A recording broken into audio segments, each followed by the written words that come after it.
Everything stated in this video is my opinion and my opinion only. And just like everything else in these cases we discuss here on this channel, everything is alleged.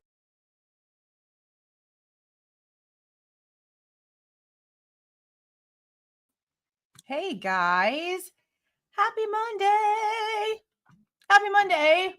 So if you missed my community post, what we're doing tonight, members actually sort of get a double whammy here because I'm going to do another members only live before the 31st. So it's either going to be tomorrow or the next day because we have until the 31st. What I'm going to do today is because I didn't get to do what I wanted to do yesterday. We're going to go through 2 hours of reading through documents because we still have like a little over 100 left to go. And then I'm going to switch over to members only and we're going to run the giveaway. Now, I got rid of Nightbot the first time I used it because it kicked somebody out for like doing absolutely nothing. I don't even think the person was using like all caps or doing anything that Nightbot said that they did. So I got rid of Nightbot. But Nightbot can help me do a members only giveaway in the live chat, but it needs like 10 minutes or so after it's switched over to sort of like resync. So we're going to experiment with Nightbot tonight and see what happens. So again, we're going to go through 2 hours of documents. I'm going to switch to members only at around 10 o'clock Central Time. So in 2 hours, and then we're going to do the giveaway. And then either by the 31st or on the 31st, we're going to do the actual members only, straight up members only live, because that's just how everything ended up happening. Thank you so much for the 1999. I've got something to say. Paz video when Harry met Sally from yesterday is a must watch. Proves Ellie was the white car circling the apartment complex. I think you just put, I think you did that twice. MM statements plus test dolls undercover Ellie. I mean, a lot of people were wondering that in the beginning if they were chasing their own undercover car. That was one of the original theories. But then we had the thing come out with the green car.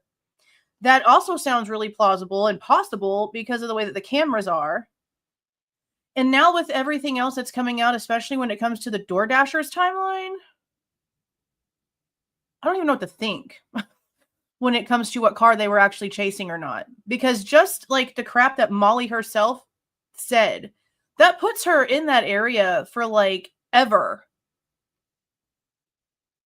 And now suddenly also with a dog. So she's looking like hella more suspicious because I'm like, okay, I've had people bring their children. I've had people bring their like husbands and their entire family with them to do DoorDash, but I don't think I've ever had anyone bring a dog to like deliver my food. So naturally my question, because of all of the damn secrecy and the weird shit going on with Murphy and him barking outside for so long after SV1 left, is something like, is she telling the police that she had a dog that she was walking because actually she had Murphy? And Murphy is outside barking so long after SV1 leaves because whoever actually had Murphy outside of the house for whatever was going on let him go. And then he went straight to the house and he was barking outside. And then one of the girls let him back in. Because what else makes any sense at this point? They've got Murphy missing at like 2:30. All the calls back to Jack. No recollection of the dog getting found. Like Bethany's telling us her and Maddie went outside for some reason, not Kaylee, but Maddie and Bethany took the dog out. Then Maddie goes into Bethany's room sometime around 2:30-ish. I can't remember the exact spot on time that they placed it in there, but I think it was 2:30. And said, hey, have you seen the dog? So Bethany left Maddie outside with Murphy. And then what happened with Maddie while she was outside with the dog? Did she just like lose track of him? What's going on with that? And then we have all this behavior with Murphy where to me, it sounds like somebody might've been grooming the damn dog and not in the like brush the hair kind of way. Okay. If he's going off into the bushes and exhibiting like weird behavior, not wanting to come out, like something's keeping his attention, how do we know that whoever wasn't staring at Kaylee through the tree lines and apparently doing some sort of stalking since before she moved to King Road? How do we know that who and whatever that is wasn't trying to get Murphy to trust them so they could take them away from the property? I mean, there's so many more questions now when it comes to just the stuff that we're getting from this. And somebody mentioned earlier, as I was going through, this isn't even the evidence stuff. This is just the stupid reports and all of their mistakes that they have and their horrible grammar. That's all that this stuff is so far. So if we're getting this much insanity now, I can't even imagine what it's going to be like whenever stuff actually starts getting like unsealed so that we can see the true evidence stuff. Cause damn. Thank you for joining, Corinne. 22 months row. Dang, that's almost 2 years. That's wild. Thank you for the $2, Jules. Good evening. 3 months, MV. Could this have been a butcher knife, not a K-bar? Yeah. I mean, honestly, I feel like it could have been any knife with, whatever certain blade inch that they're wanting us to believe, because we see how stupid they are. Okay. Simply because something didn't like match correctly with the sheath, or because like certain K-bars and certain knives that were being found didn't match like this K-bar USMC stain that they had in their head. Like most of the time, all of the knives that were being found in water drains and in ditches and all kinds of other places, they were just being like tossed aside. Just tossed aside because they had like this tunnel vision on what it had to be. Never mind the fact that we have like an actual K-bar in evidence that they took from Kohberger, or at least it's a knife. Is it a K-bar knife? I think it says it's a K-bar knife in the inventory. But they're still telling us that it's like they don't have the weapon. So none of that makes any sense either. It's all been wild. It's all been everywhere. So yeah, it could be. I mean, maybe not like a butcher knife, because like whenever I think butcher knife, I think of like the rectangle block style. But kitchen knife, yeah. And I'm really confused about these damn kitchen knives. Like I already, like you guys have seen, I've put at least like 2 clips up so far, and I'm going to try to do that for all of them. So what I'm going to end up doing is going back and listening to myself and clipping all of the like really important stuff out, because I'm trying to figure out the backpack stuff and the knife stuff. Because I think it was like 2 drops ago. 2 drops ago is whenever we found out there was a backpack in the house on the top of one of the stairs, a black backpack. And then at some point, one of the girls is mentioning how she's going up the stairs that goes from the first to the second floor, and there's like a knife on the floor right there at the top of the stairs. But whenever it comes to the knife that Hunter Johnson supposedly had, he got it out of the kitchen. And then whenever the officer told him to go ahead and put it down, we're being told he put it on top of the ping pong table, which still, isn't a good look either, because Bethany is now telling us in these reports that she heard like the ping pong table moving around and cups falling over, like a struggle was happening. But then again, Dylan's also now, besides just a scream, she's hearing a struggle too. After saying for so long, at least the way that they were trying to tell us the stories, that she didn't hear anything. And then even what she did hear, I don't know why they felt the need to water that down in the PCA, because in this, it actually says she heard a scream. She heard a struggle. Why? Why wouldn't you put that? Why would you put, oh, she thought she heard, her playing with her dog and said something along the lines of somebody being there. She's saying she heard her screaming and saying like in a fright that somebody else is there. Why wouldn't you put that emphasis in there if that was what really happened? It doesn't make sense. But I feel like at this point, it could be any kind of knife, because like they're not really doing anything, which honestly, we sort of knew that. We knew with the way that everything went that the feds did the majority of this investigation. MPD were just puppets, literal talking heads. That's it. The FBI is the one who did literally everything in the background. So Moscow can't even really present a case regardless. They really don't have answers to anything because they didn't do any of it themselves. Like they want to come out and they want to pat themselves on the back and, oh, attaboy, attaboy, attaboy, yay, yay, yay. No, you didn't do shit. You were looking a million other ways except for Bryan Kohberger. And then whenever you got the call from the feds, you just forgot about everything else. Maybe if they would have continued to be cops and continued on investigating all of the rest, then maybe we wouldn't have so much to complain about. But when Payne is like, yeah, we had this entire lead suspect that we were looking at, and then all of a sudden we got a call on the 19th. We didn't know if it came from the sheath DNA. We didn't know where the name came from. We just knew that that was the guy that we had to look for, so we just stopped everything. Why would you do that?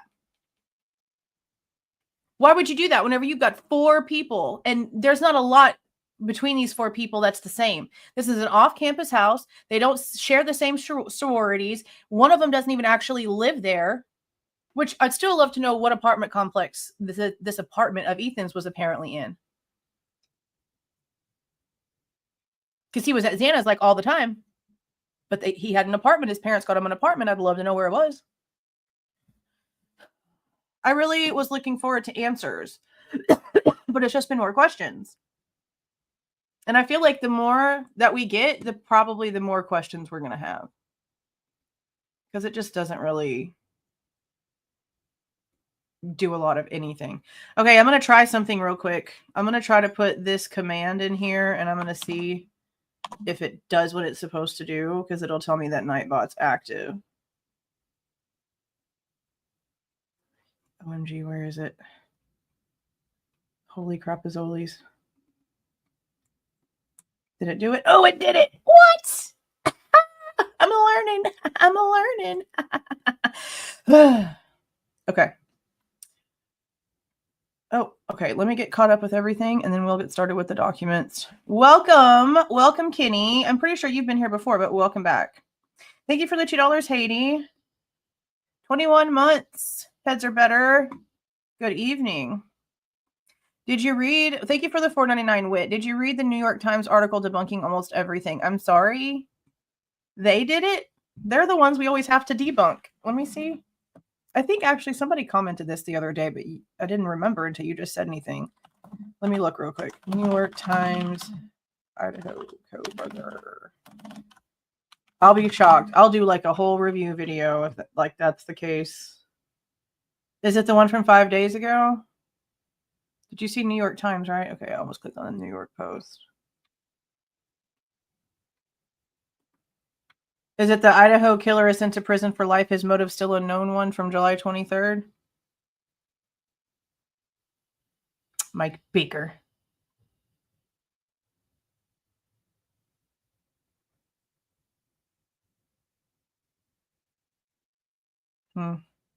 If this isn't it, I'll look for it. Let me show you the one that I'm looking at. Let me get off of this part so that you can. The New York Times interviewed Xana. Yeah, I saw one interview. And then I saw another one where he basically was like, oh, Dylan sat where she sat on purpose so that he couldn't see her. And I'm like, the way that I like have questions, I could go a million different ways with that. Like, is it because you didn't want like him to look at you as you're lying through your teeth? Is it because you didn't want to feel like the guilt anymore than you already do? Because like, come on, chick, your face wasn't even red, and now you've got to go fund me all these years later. Why? Because you knew that everyone was not going to like give it to you until you came out and spoke. And I think it's just because that she saw like how many like mainstream media people are gullible that don't dig into the documents. Like I can tell you right now, 85 to 90% of the people that watch that shit live on TV, they have no idea that these documents are out. They're not listening to none of this. The majority of people that are doing all of this stuff with her are on Facebook and watch cable TV, and they don't dig. They're gullible. Because I'm sorry, you're admitting to hearing screaming, scuffling. You literally cry wolf for like a pot falling in the kitchen, but you hear things literally happening that are scaring you to the end of your like fear cycle, and you refuse to call the cops. You refuse to even call for help. You refuse to call a friend. No phone a friend. No nothing. All of a sudden, real out of character for little Miss Crywolf. No, no, I'm sorry. The fact that she, and now they're saying Bethany wasn't even actually there. So somebody at first had posted that they were both there. I think that person got Emily confused with Bethany because Emily read Bethany's note and she came in here with like that same hair that we've seen Bethany have. I think I've used that picture of Bethany a lot where her hair is kind of like waved and it's down and she got like a black shirt on. That's how Emily had her hair. So I think this person had it confused because then Kevin Fixler, in one of the things that he was I think on Surviving the Survivor maybe, or something with the guy's gray hair. Because I was trying to see if he said anything about them before, and he finally did say that they were there from the first time. But just Dylan. He said the one from Nevada wasn't there, or the one from Vegas wasn't there, however he put it. So this time around again, he's like, yeah, she wasn't there. So the people that were saying that she was there were getting like Emily confused with Bethany. But Bethany wasn't there again. It's just wild. Just insane. Thank you for the $20, Donna. I appreciate it. Thank you so much. Thank you for the 5 jewels. Playing with a dog, a scream, and a flashbang do not sound the same. LOL. That's what makes this all ridiculous. Would love to know what JJJ thinks now. Yeah, because, you know, he's been retired. So I wish he would come out and, like, say something. I would love it. I would love it if he would come out and talk. 5 months, Genieville. Welcome back, Crossroads. Welcome back. Thank you for the 199 wit. I put the link in your community area on your page. You can do that. You can post in my community tab. Is that an update to something? I don't know technology, guys. Can you do that? I don't see a notification. Let me check it.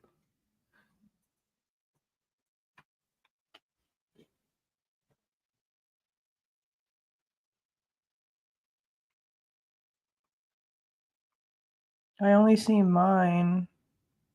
Plus, I don't think it'll let you post a link. It let you post the link?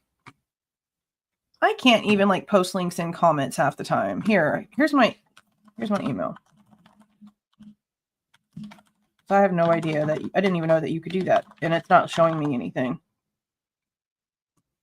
How crazy. Okay, well, I'm gonna have to look for that update. That's wild. Thank you for the $2, Jules. Now I got to go back and watch Bryan when Dylan talks.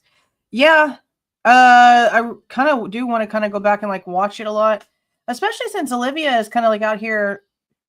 Honestly, it's kind of nasty, the kind of behavior I'm seeing from like the gloat coming from that. She's like so proud of herself for that speech that she gave.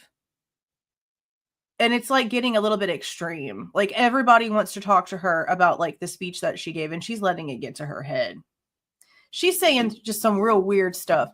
And then like I listened to about like 35 seconds of one, and she was like just seeing all the rage in his face. And I'm like, y'all just sat there and said that he was like completely emotionless, didn't move, didn't say anything, didn't show any emotion, nothing. And now you're like, oh my God, he was so full of rage. Which one was it?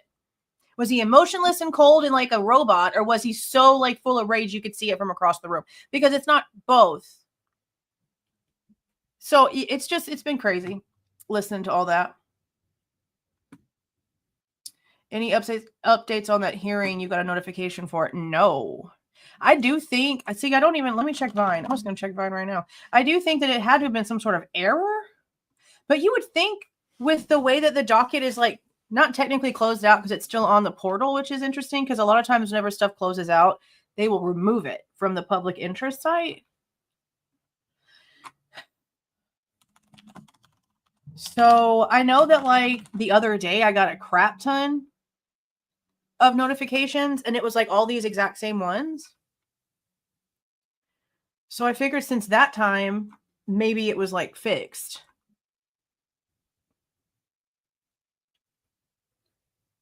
I mean, I honestly don't know. Let me show you like what this looks like because it has case status pending at Ada County Court, and I'm not really quite sure for what. Because see, like right here, it says in custody at Idaho Maximum Security Institution, and then we have how he was transferred from Ada County right here, but then right here it shows something still pending. So it's probably just a mistake. I would assume that it's just an error in their system. I mean, I know that whenever I was dealing, well, still am, but whenever I was hardcore dealing with my ex's bullcrap, that I would know stuff by checking the actual websites, and then I wouldn't get notified on Vine until 36 hours later, 36 to 48 hours later. So it's really not really, dependable if you want to be so for real. Let me go ahead and get the first doc up. We're going to start with 201. And I can get this all closed out right here. Okay. Welcome back, Amethyst. I know you've been a member before. Welcome back. Welcome back. Welcome back. I probably miss like so much chat because I could never keep up with any of this stuff. Okay. Oh, Dan Smith gifted 1 membership. Thank you very much. I listened to an old Lana video of 2 years ago. Interviewing Dave, the voice changer. He said Emma Bailey is a dealer. Yeah. See, the thing with Dave too, it was in one of the documentaries. It had Chronicles of Olivia in there heavy, and then it was the first one where we saw WSU Kim. And he kept like his face covered and a hoodie on or whatever. And whenever they asked him, I can't remember the company that did this one. When they asked him to like go on and look for his account and like get all the messages and stuff that he was talking about pulled up magically, they were just like a big, bunch of time just missing. And I'm just like, so whenever people do that and they like have all these stories for like months and months and months, and they don't have any screenshots of anything, you didn't save anything, you didn't have you like trying to rehab the conversation with people that you had the conversation with, just to like have a record of the conversation of y'all having, just to have a record of you having a conversation about the conversation that's now erased, like having proof that somebody else knows exactly what you're talking about. None of them ever have any of that. And I don't understand why. Like, we're in 2025, even then in 2022, like, I'm sorry. There's no way that like you're not in a Snap group and all this crazy shit's being talked about and you're not taking screenshots to like share with other people. Like, I'm sorry. I know better. So whenever they can't produce anything, I have an issue. I don't know. So I don't know. I don't really trust any of that either. Thank you for the $1, Shayna. I appreciate that. I appreciate that. I just had bot speak to me. This thing. Why did it say that? Tell me you're a bot without telling me. Oh, well, that's only supposed to do that if somebody repeats the same word 15 times in a row. Sent an email. Thank you for the $1.99. Thank you so much. Okay, let me see if it's the same article. Oh, no, this is a different one. No, I will not. I'll deal with that later. Okay. That's interesting. I'm actually surprised. So I'll probably do some sort of trial thing and read it. I'm surprised that they even care, honestly. But if they're doing it, I wonder if other people are going to start paying attention to it, because News Nation is still falling into the same crap and it's not making any sense. I'm like, are we reading the same stuff? Are we reading the same stuff? We're just taking crazy people that call in and have a story with no proof or no evidence or anything 2 years later, and all of a sudden they have, oh, light bulb, I'm sorry. Like the stripper story. There's channels that are taking that and like running with it like it's actually real. And I'm like, what? Like no proof of anything. They didn't go back and like look into his transactions or his history to see if he was ever even in the area. They didn't double check like anything, and they're just like running with it. And I'm just like, what are y'all doing? Like, what happened to needing proof? The cops didn't give a shit enough about proof. They refused to even like offer proof of any sort. So what are we doing? It's been insane. It's honestly been really wild. Thank you for the $4.99, Brooklyn. You're doing such great work. Thank you. Well, thank you for being here so we can go through all the truth. 5 gifted memberships. Thank you, MV. Thank you, thank you, thank you. Okay, let's get started with these documents. Okay. Make sure you guys can see everything. This is like the worst part of the whole thing, is like the stuff getting all moved around. Save. Okay. Okay. This first one is from Lawrence Mowry, and it's a warrant for Bryan Kohberger's TikTok.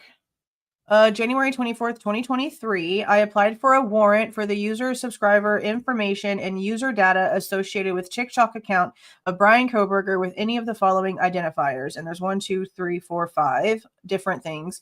On January 25th, 2023, the warrant was granted and signed by Magistrate Megan Marshall with 7 days to serve the legal process.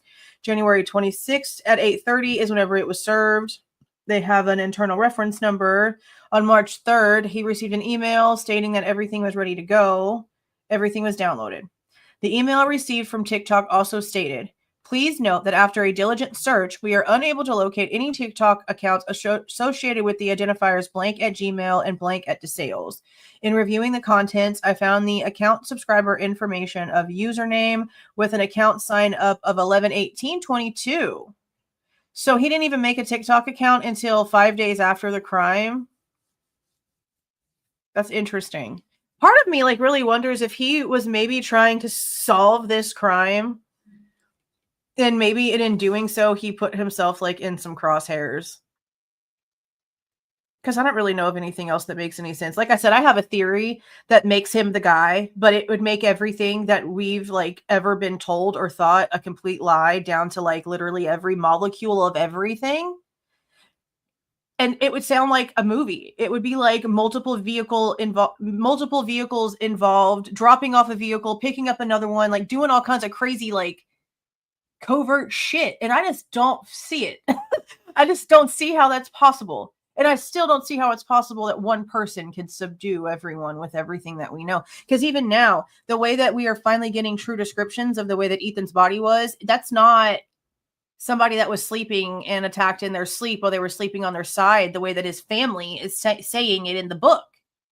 This is like he was thrown on the bed or landed on the bed, and the way that he landed was pushed up too far for his body length. So therefore his head is like leaning down and hanging off of the bed, in between the bed and the wall. And his legs are also like hanging off the other side. He's hanging off in two different directions. That's like, you landed that way. There's just so much here. So again, him not having a TikTok until like 5 days later is interesting, because I don't care how many devices you scrub, your information doesn't get scrubbed off of TikTok's servers just because you clean your devices. That's not how it works.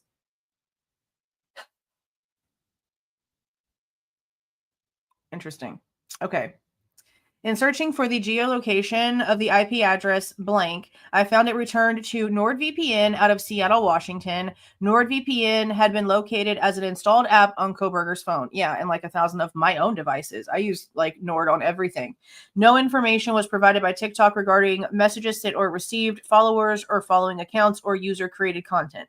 A warrant returned receipt and affidavit were completed, and these documents were sent to Latell County Prosecutor's Office with another receipt. So did they do another warrant to try to get more information for this one that was just created? Like, it sounds like they just like stopped right there. Okay. Okay, 202. This is Brett Payne. Receipt of pictures from PPD. Pullman PD. Okay. On Tuesday, May 24th, 2023, I reached out to JS of Pullman PD for photos of a knife recovered by PPD after AL reported seeing it. See Supplemental 161. I received an email from PPD Public Records Officer KS with a secure download link. I attached the link and downloaded a zip file of the photos taken by PPD. I attached these photos to this case file electronically, and that's it.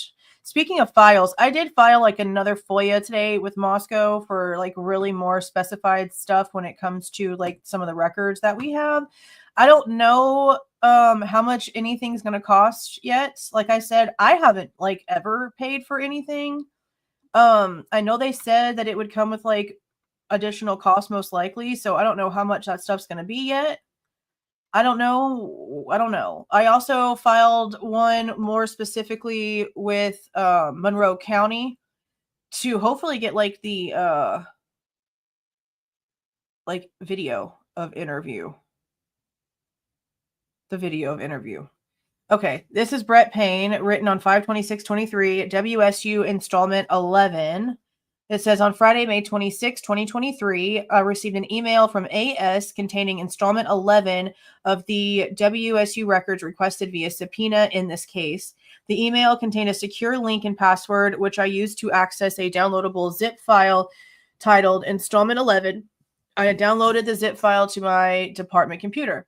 Upon review, the files contained email correspondence, which appeared to be from after Kohberger's arrest. In addition, there is a risk assessment file, which contains several pages of the results of WSU's risk assessment of Kohberger after his arrest. Okay, see, now I'm even more confused, bro. Okay, So for all this time, we've been like, nothing adds up. It doesn't make sense that they're trying to say that they fired him before he was arrested because he was still grading papers. And all of the things that we know so far was that he was going on a planned trip to Pennsylvania. I mean, they even have it to where whenever they talk to the lady that cut his hair, in the chair, he was telling her about how they had this planned forever to do this road trip back across to Pennsylvania with his dad. Like, none of it was about them flying back. None of it. It was all very much pre-planned. It wasn't just like last minute, nothing.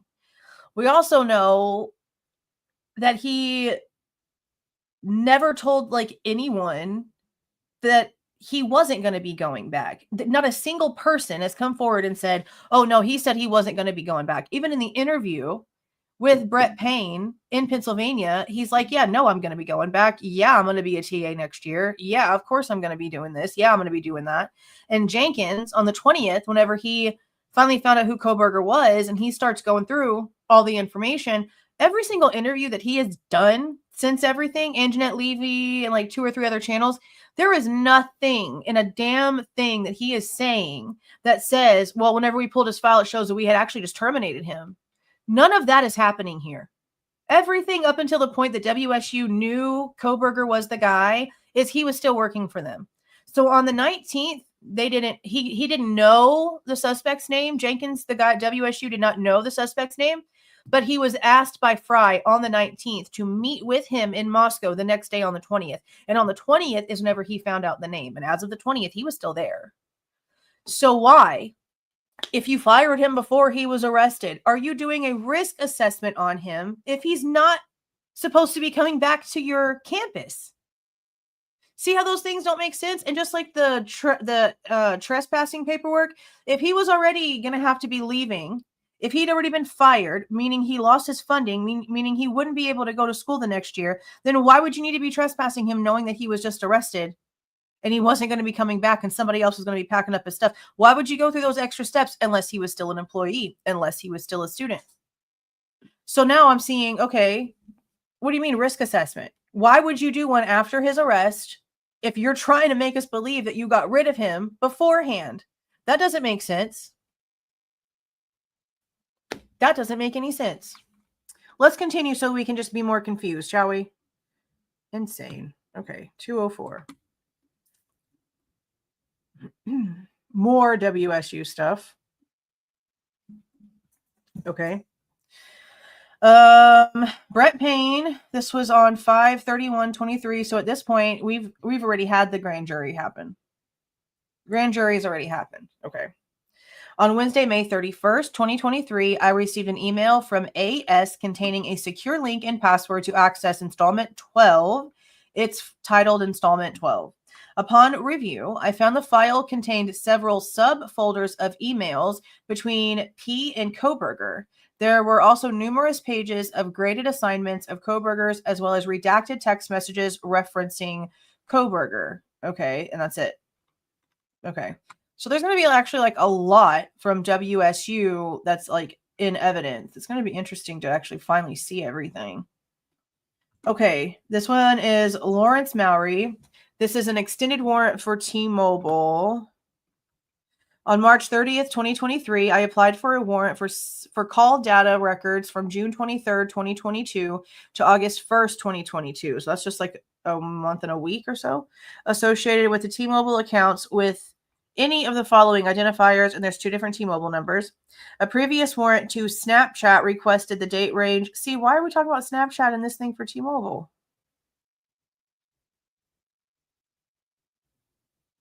A previous warrant to Snapchat requested the date range August 1st, 22 to November 20th, 22. Based on information obtained from Washington State University, Bryan Kohberger moved to Pullman on or about June 23rd, 2022. I requested both historical records and real-time provisional records in order to determine if Kohberger had any interactions with the victims leading up to the November 13th, 2022 crime. On March 30th, 2022, the warrant was granted and signed. We had 14 days to serve, and it was served on April 3rd of 2023. On May 30th, the same day, I received an email from T-Mobile with the data requested. He downloaded it to the computer and then sent off a receipt, but there's no additional information. on that one. Okay, so now we're on 206. And this one doesn't need any redactions. This is Amazon return items in Kohberger's vehicle. Amazon return items. So there was stuff in there that he had like labeled to be returned. You can do that several different ways. Just like where, and honestly, let's just sidetrack for a second. Amazon doesn't make any damn sense with the way that they have things being returned. Okay. Some items, they'll come pick it up for you for free. You don't even have to repackage it. You just answer the door, hand it to them. They like scan this thing or whatever on your phone, and then they take it. Sometimes you have to go to take it to UPS. Sometimes you have to take it to FedEx. Sometimes you could take it to a Kohl's drop-off. Sometimes they have these Amazon boxes. It's always different. Amazon, get your ish together because it's really annoying. Okay. On Thursday, June 8th, 2023, I accessed Kohberger's white Hyundai. That is so long down the line. Holy crap. It's like 7 months almost. Okay. On June 8th, I accessed Kohberger's white Hyundai Elantra in order to photograph items in the trunk compartment. The items were identified as being ordered via Amazon by the same account Kohberger used to purchase the K-bar knife with sheath. A K-bar knife. Because the one that... I'm really curious if the one that he bought is the one that they actually have. And he's missing that sheath, but it's not actually a USMC sheath like the one that they found, so that they really just don't know what to freaking do, because that whole thing is crazy. I was able to identify 3 items from the trunk compartment, which I could positively identify as the same items ordered from Amazon per the return obtained via subpoena in this case. When can we see that? When are we going to be able to see the Amazon receipt? That's what I want to see. The actual receipt that has a picture of the freaking item bought, because it shows you specifically. There's no reason for that not to have been like the first thing. Like, I'm sorry, Xana. If I were you and I was trying to prove a point, I understand like wanting the victim's pictures at the sentencing thing, right? But I would have also brought a picture of the damn Amazon receipt and put it on that projector. Okay. You didn't. So I have questions because you didn't really prove like literally anything. The first item was a bottle of supplement named Amondian Vitamin D3K2 Vegan on the Amazon return. The bottle was in the trunk compartment and was contained in a small plastic bag. The bottle's label read Amondian Vegan D3 plus K2 dietary supplements. Okay. Okay. The second item I positively identified was labeled as lead brand scissor jack 1.5 tons on the Amazon return. I found a 1.5 ton scissor jack in the trunk compartment, but it did not have any brand markings. I searched the same name on Amazon and found the same item I located in the trunk compartment. It should be noted the jack came with a ratchet handle as well. This item was booked previously. Okay.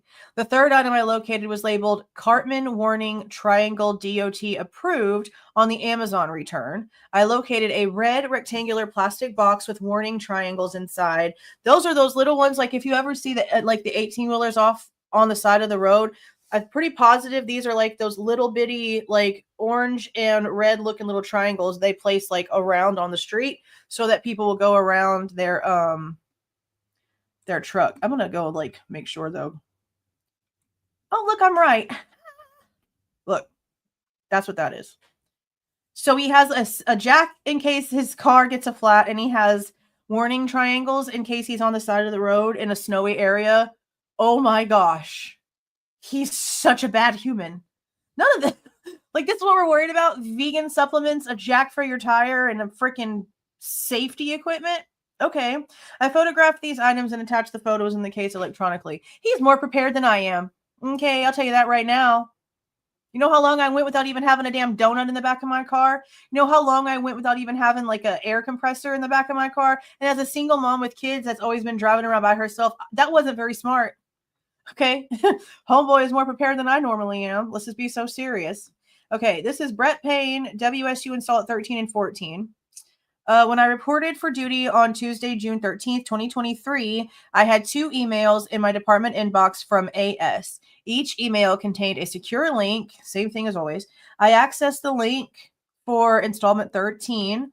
The file contained several essays written by Kohberger, a self-evaluation done by Kohberger, and additional miscellaneous documents. The next one was 14, had writing samples. The file contained a writing sample written by Kohberger, various email correspondence, and team notes. They were filed electronically. Okay. Okay. 208 says no redactions needed. This is ISP Amazon purchase items. Huh? K-bar sharpener, vegan supplements. See, this is why it's so confusing right here. This K-bar and K-bar sharpener is the things that they are claiming he would technically still have in his possession if the one that he bought on Amazon was also the same one that matched the sheath left at the scene, because he bought the knife, the sheath, and the sharpener, and the sheath is missing, just like he has a sheath missing, but they're still telling us this is not the weapon. Because remember, whenever we first got the inventory report from Pennsylvania, that a knife was like at the top, and everyone was like, "Oh my God, they found it and didn't say anything." No. So is it a coincidence that he's missing a sheath? The only thing that was found at the scene is a sheath, but they're still telling us that this isn't the weapon? How does that make sense? Color me even more confuzzled, okay? On Tuesday, June 13th, 2023, Detective Darren Gilbertson from ISP provided me with 3 packages he obtained by ordering the items from Amazon.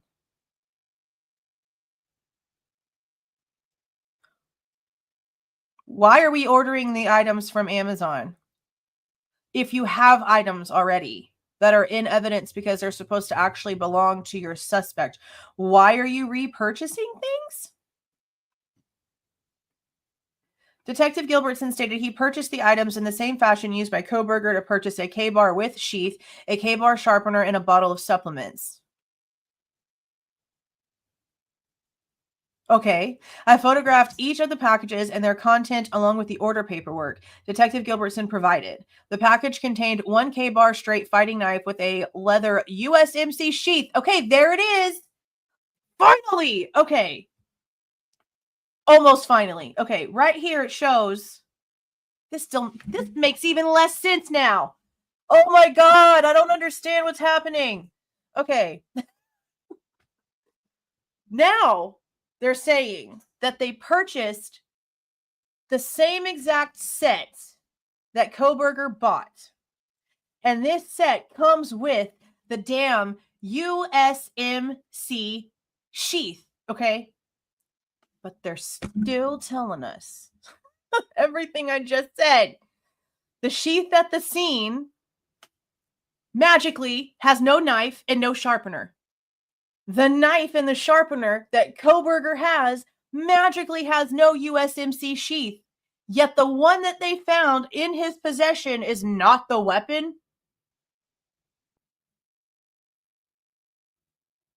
Are we listening to this? Are we listening to this? I am more confused now that they have admitted that it comes with the damn USMC sheath, because they're still telling us that the knife in his possession that they found is not the one. Yeah, I know. What? Let me go big right here, because what? Okay, this is what they're telling us. This is what they're saying. I'm so damn confused. And anyone trying to say that they're not confused are lying, all right? They're freaking lying. Let's backtrack. Crime scene. Knife sheath found. USMC logo. No knife. Arrest of the suspect, okay? The very first thing on the inventory report is a knife. Now we go into all of the evidence, and they've been telling us this whole time. He purchased it on Amazon. He purchased it on Amazon. He purchased it on Amazon. Now, they're going in and repurchasing the 3 items that are on Kohberger's account that apparently he bought together. So whenever he bought this knife with this sheath and this sharpener, he also bought these vegan supplements. I don't know why they keep going on about these stupid ass supplements. If you're vegan and not eating meat, not getting the right sort of nutrition, you have to take supplements. That's just like, duh, okay? 1 second.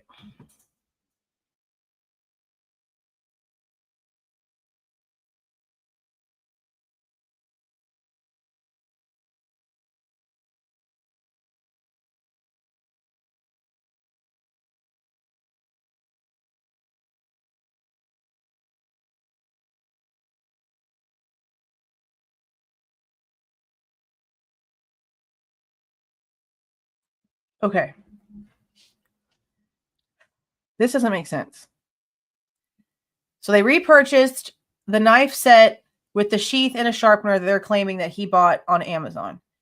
They're now in the paperwork saying it has a USMC sheath. Then why are they still telling us that they don't have the weapon? If they have his damn K-bar and they have his damn sharpener and they have these damn supplements, but they don't have a sheath, but they have a sheath at the crime scene that's missing a knife, how are they still telling us they don't have the knife? This doesn't make this makes this make even less sense. This makes no sense.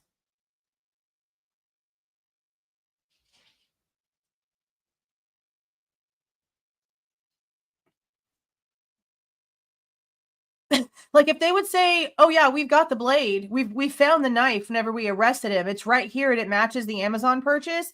Then okay, cool. That's what you're trying to tell us. But you're not trying to tell us that at the same time, because in knowing that you have that in your possession, you're still telling us that you don't have the murder weapon. So explain that. Yeah, I know. That's what I'm talking about. They have a USMC sheath that came in with the knife that they repurchased to mimic Bryan Kohberger's purchase. But they're still telling us that even though the one thing missing from his knife set is this USMC sheath, finally, they're still telling us that the knife that would go in that sheath isn't the one that Bryan has that would be considered the murder weapon. I don't understand. That's what I don't understand either. They're not, I haven't seen a receipt. None of these are showing receipts yet. And I've been looking like I normally do on Twitter and all over the place to see what everyone else is talking about, like in between me doing other things. And no one has produced that yet either. So I don't understand what they're doing with this. Yes, they found a K-bar in his possession. It was the first thing on the Pennsylvania inventory report. They found a K-bar in his possession. They found pew-pews in his possession. He had a Glock on his damn night table. So that's why this makes no sense to me, because you're telling me that you literally went in and repurchased what he purchased, and whenever you did that, it came with a sheath. But you're still telling me that the knife that you do have in his possession that's missing a sheath is still not the murder weapon? But you've got the sheath that you're trying to like nail him with? I don't get it.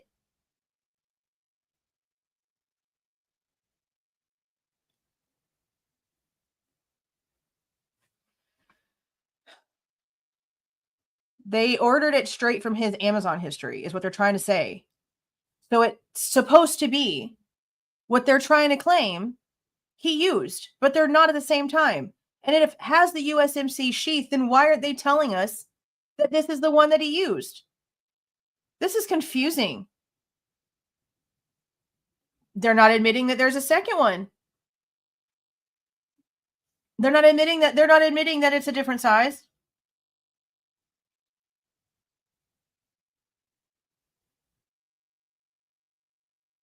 No, they've never identified technically. Even in the damn interviews and the stuff afterwards, they're still not being honest about stuff.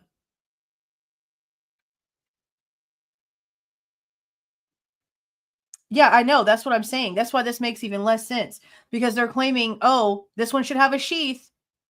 It doesn't have a sheath, but it's still not the one that we're looking for.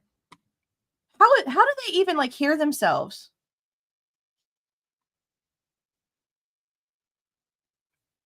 Basically, even though his is also missing a sheath. I mean, yes, I'm aware. That's where I know, but I don't understand how they are seeing any of this. That's probably true right there. The sheath doesn't match the one found. It's probably a USMC sheath, but it's probably different. Thank you for the $10, Jenny. Yeah, you're probably right. You're probably right. Yeah, they make it confusing for what? Like, damn. Like, especially still not even showing us the damn receipt. I don't know. See, that's why I'm like, why are we here? Why are we in a plea deal right now? I don't know. Yeah, we've gone through it several times in videos and on a live, but it's also in the you know what? I'll drop this again. I have these right here. This is a 160 something pages that was released a super long time ago. If you go through it, you'll see that there is inventory reports from Pennsylvania. I'm pretty positive this is where they are. Oh, maybe not. Hold on a second. Let me check. They might be on the Commonwealth portal. Hold on.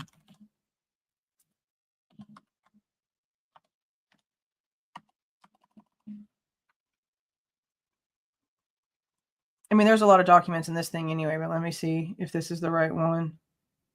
This might just be WSU. Okay. This one is just WSU.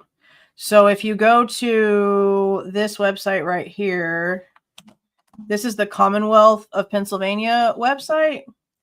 And one of these down here at the very bottom for December 30th or the 29th will have the inventory report. Oh, I found it. Hold on. Okay, so if you go, which document was this? Which freaking one did I just click on? I clicked on the one that says Hyundai Elantra inventory report. Let me see if this is it right here. Yeah, look, right here. Taken out of the house, the very first damn thing they have on the list is a knife. We saw this a long time ago. We were like, holy crap. So they found it? So they found the weapon? No, they didn't. Even now, almost 3 years later, no, we didn't find it. But it's number one. It's number one right here. And this is his parents' house. I'll pop this direct document right here.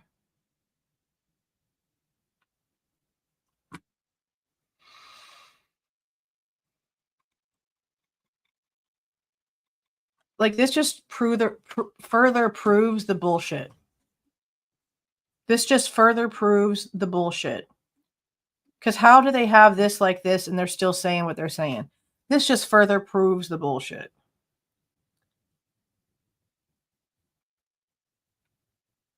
Probably. I know that a lot of people have issues overseas if they don't have a VPN putting them here. I mean, he had a lot of weapons. I mean, no more than, I mean, he had more pew-pews than me, but when it comes to like all the multiple devices that he had or that came from his parents' house, I mean, samesies, stuff all over the place. I mean, I used to do storage auctions and stuff like that. We had all kinds of devices and stuff all over the place.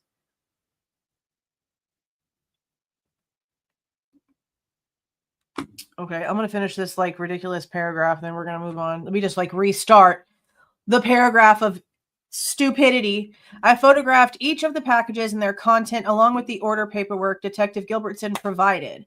The packages contained one K-bar straight fighting knife with a leather USMC sheath, a K-bar sharpener, and a bottle of vegan supplements. I attached all photos to this case and booked all of the items into MPD evidence on June 13th, 2023. So after the grand jury. What's the point? What did y'all do all of this after the grand jury for? The paperwork was included in the package containing the knife itself. I wonder if this one that was bought by Gilbertson is the one that Hitler was saying was going to have to be like escorted in under with some sort of like safety box. Y'all remember that? I remember him talking about that. Okay. Now we have 209. This is Brett Payne. Oh, let's see. On Thursday, June 22nd, I received an email from the Idaho County Records Department containing all reports and documentation of the blank incident that occurred in Idaho County in 2022. I attached the files to this case electronically. There was a stabbing incident in Idaho County.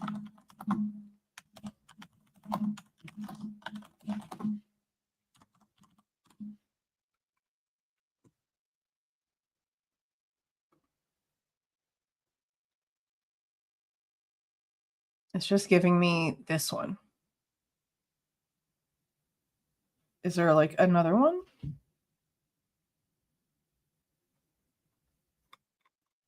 Because that's not the county that those are in. Where the frick is Idaho County?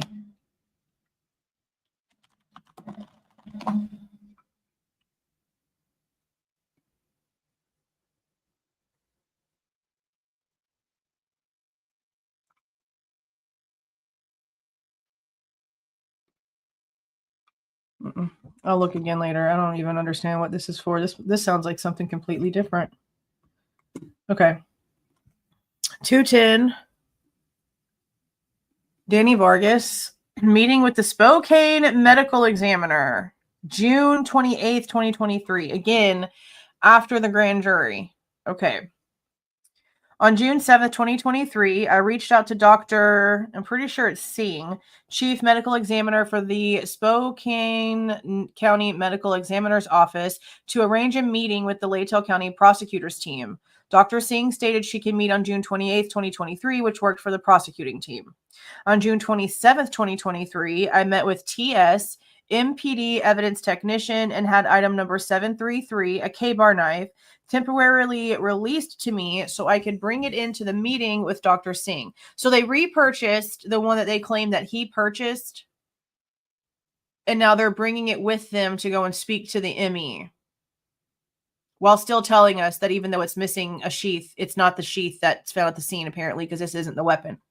I locked item 733 into a temporary lockbox in MPD detectives as our meeting was on the following day.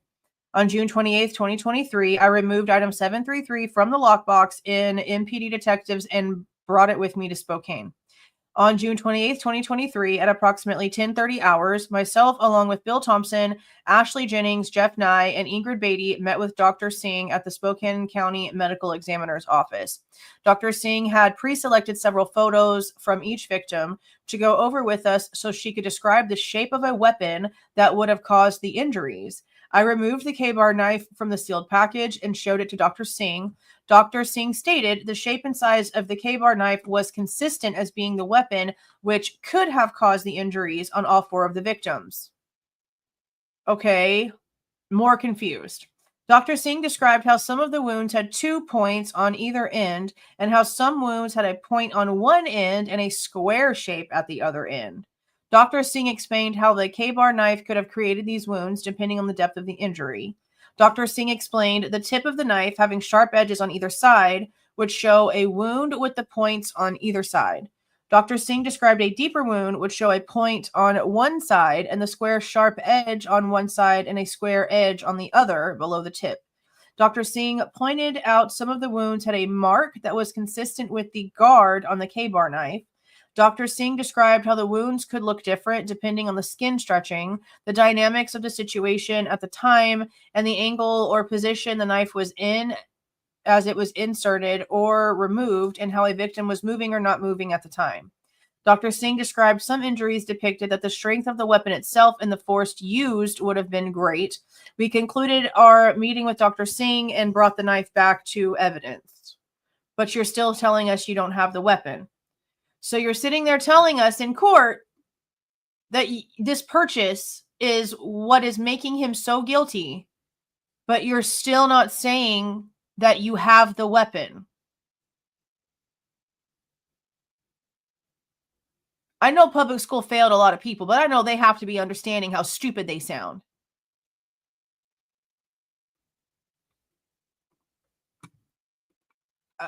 No words at this point. I don't even know what to think about this stupidity at this point.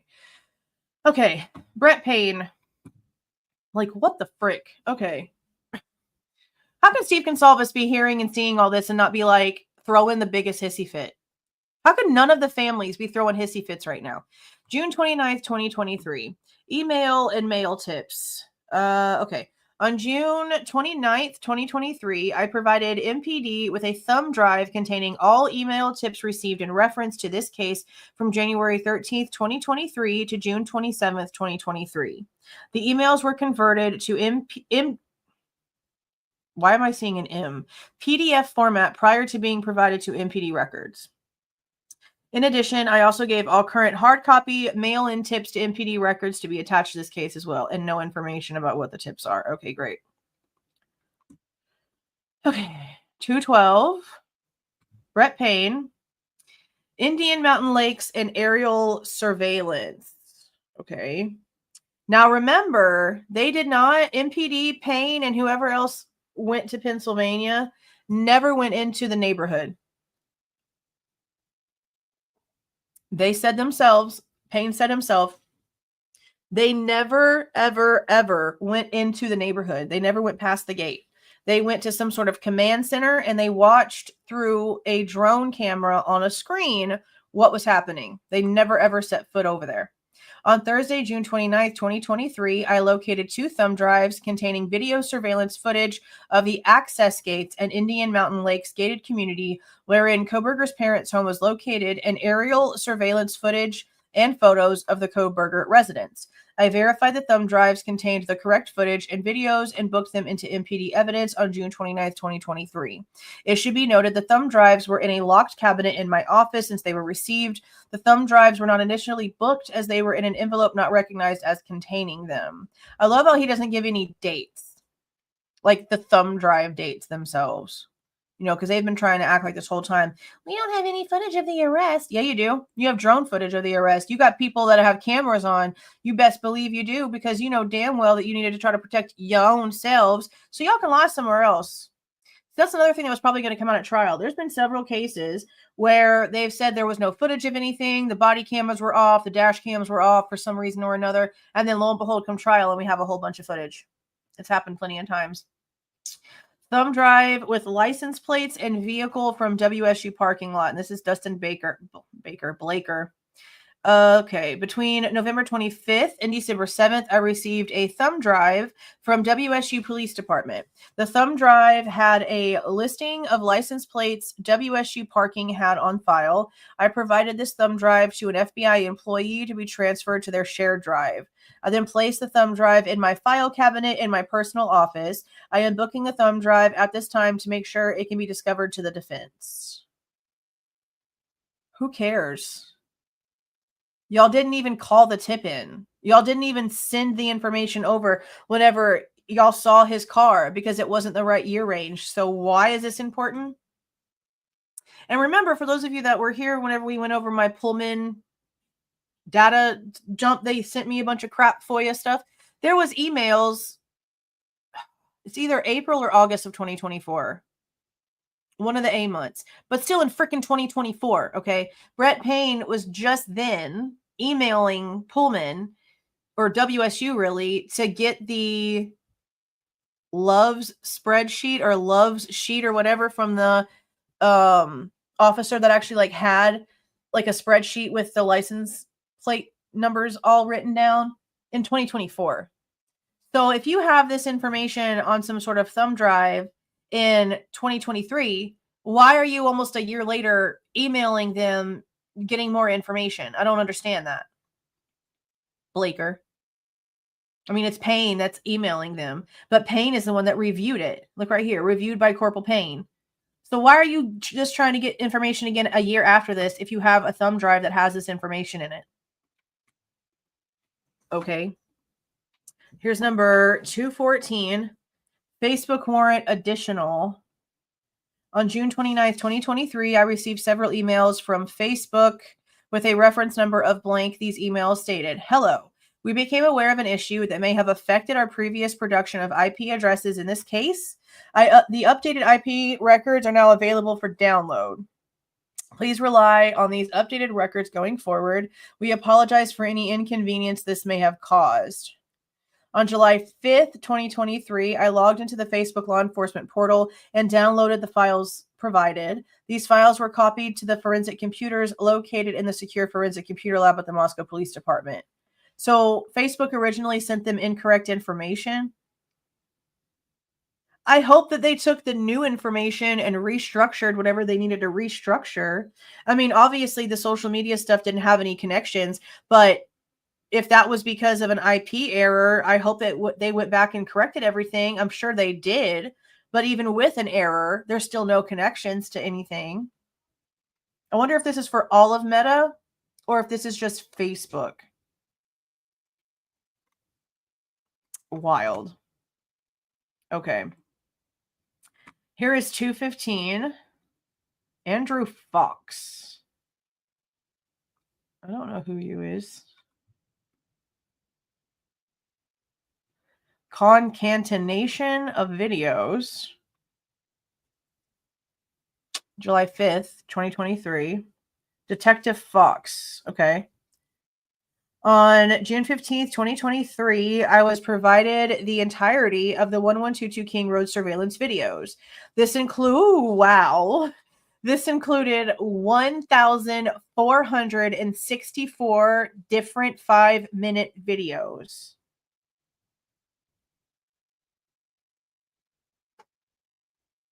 Wow. That ranged from 55 minutes past the hour on 11/13/22 to 17:22 hours on 11/17/22.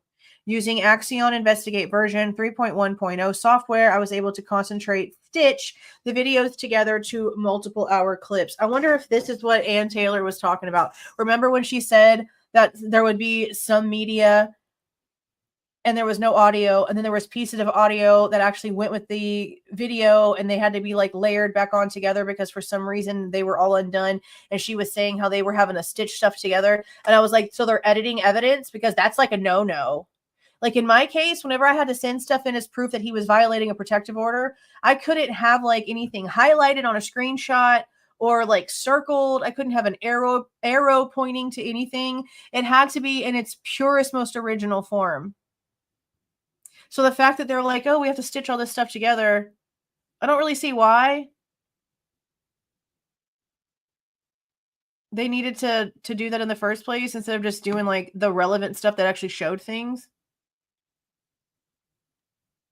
As a result, I was able to compile the videos down to 17. So it went from 1,464 videos down to just 17 videos. But it's supposed to have everything on it. And Corporal Payne, of course, is the one reviewing pretty much like everything. Okay. So here we have an Amazon warrant for Kohberger all the way in July 5th of 2025. You're just now getting another warrant. For what are we doing another warrant for? So y'all have already gone in and like repurchased items from his account. And now months later, you're going in and doing another kind of warrant. But if you've got the knife that you swear is like what makes him so guilty, then what are you going back in there for? On April 26, 2023, I applied and was granted a warrant for data related to Amazon purchases and click activity for the following identifiers: Bryan C. Kohberger, and then a Gmail, and then it's blank. April 27th, 2023, at approximately 14:11 hours, the warrant was served. Later, it was found the warrant was dated March instead of April. An amended warrant was requested and granted. This warrant was served on May 10th, 2023 at approximately 09:05 hours. So like right before the grand jury. I can't remember the exact date the grand jury took place. This warrant was served on this date with the assistance of Michael Douglas, the Fed. On June 27th, 2023, I received an email from F.A. Douglas. The email was a response from Amazon stating the data was available. He copied it and put it on a DVD and placed it into evidence and then sent a receipt. Okay.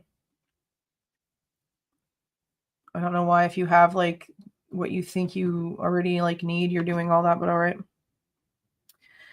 Brett Payne, 7/12/2023. On Wednesday, July 12th, 2023, I spoke to RD, who previously called in a tip about possibly seeing Kohberger at the Clarkston Safeway the morning of November 13th, 2022. Now, Safeway and Albertsons are pretty much the same thing. As a matter of fact, if you go into an Albertsons, you're going to see like Safeway brand items because it's pretty much like the same companies. I asked D to tell me what he knew. D told me he was at the Clarkston Safeway between 9:30 and 11:30 a.m. on the morning of November 13th, 2023, and noticed a man in front of him in line. D said he saw the man's face because D made a comment to the store clerk, which caused the man to turn and look at him. D stated he didn't think anything of the encounter until he saw Kohberger's face on the television upon his arrest. D told me he was sure the person he saw was Kohberger and that he was wearing a black hoodie with the hoodie down. D told me that was all that he knew, and he wanted to make sure law enforcement was aware of it. I don't think that's the right timing, though. Didn't they have him at the Albertsons coming out at like 1:04 p.m.? So, I mean, like, he might have seen him at the store that day, but I think his timing is off by a little bit if it's true. Did they ever say what he was wearing inside of the Albertsons? They said they have him on camera, but I don't think it mentioned the clothes.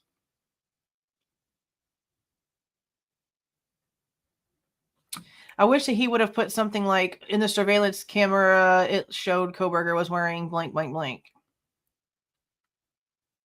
To like sort of validate a little bit.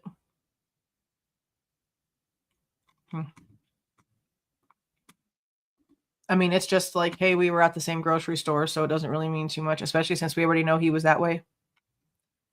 Anyway, okay. This one is Tyson Barrett, written 7/13/23. U of I documents from General Counsel, and just says Captain Barrett again. On 11/19/22. Wow. So this is originating 6 days after the crime and being written a year. No, not a whole year.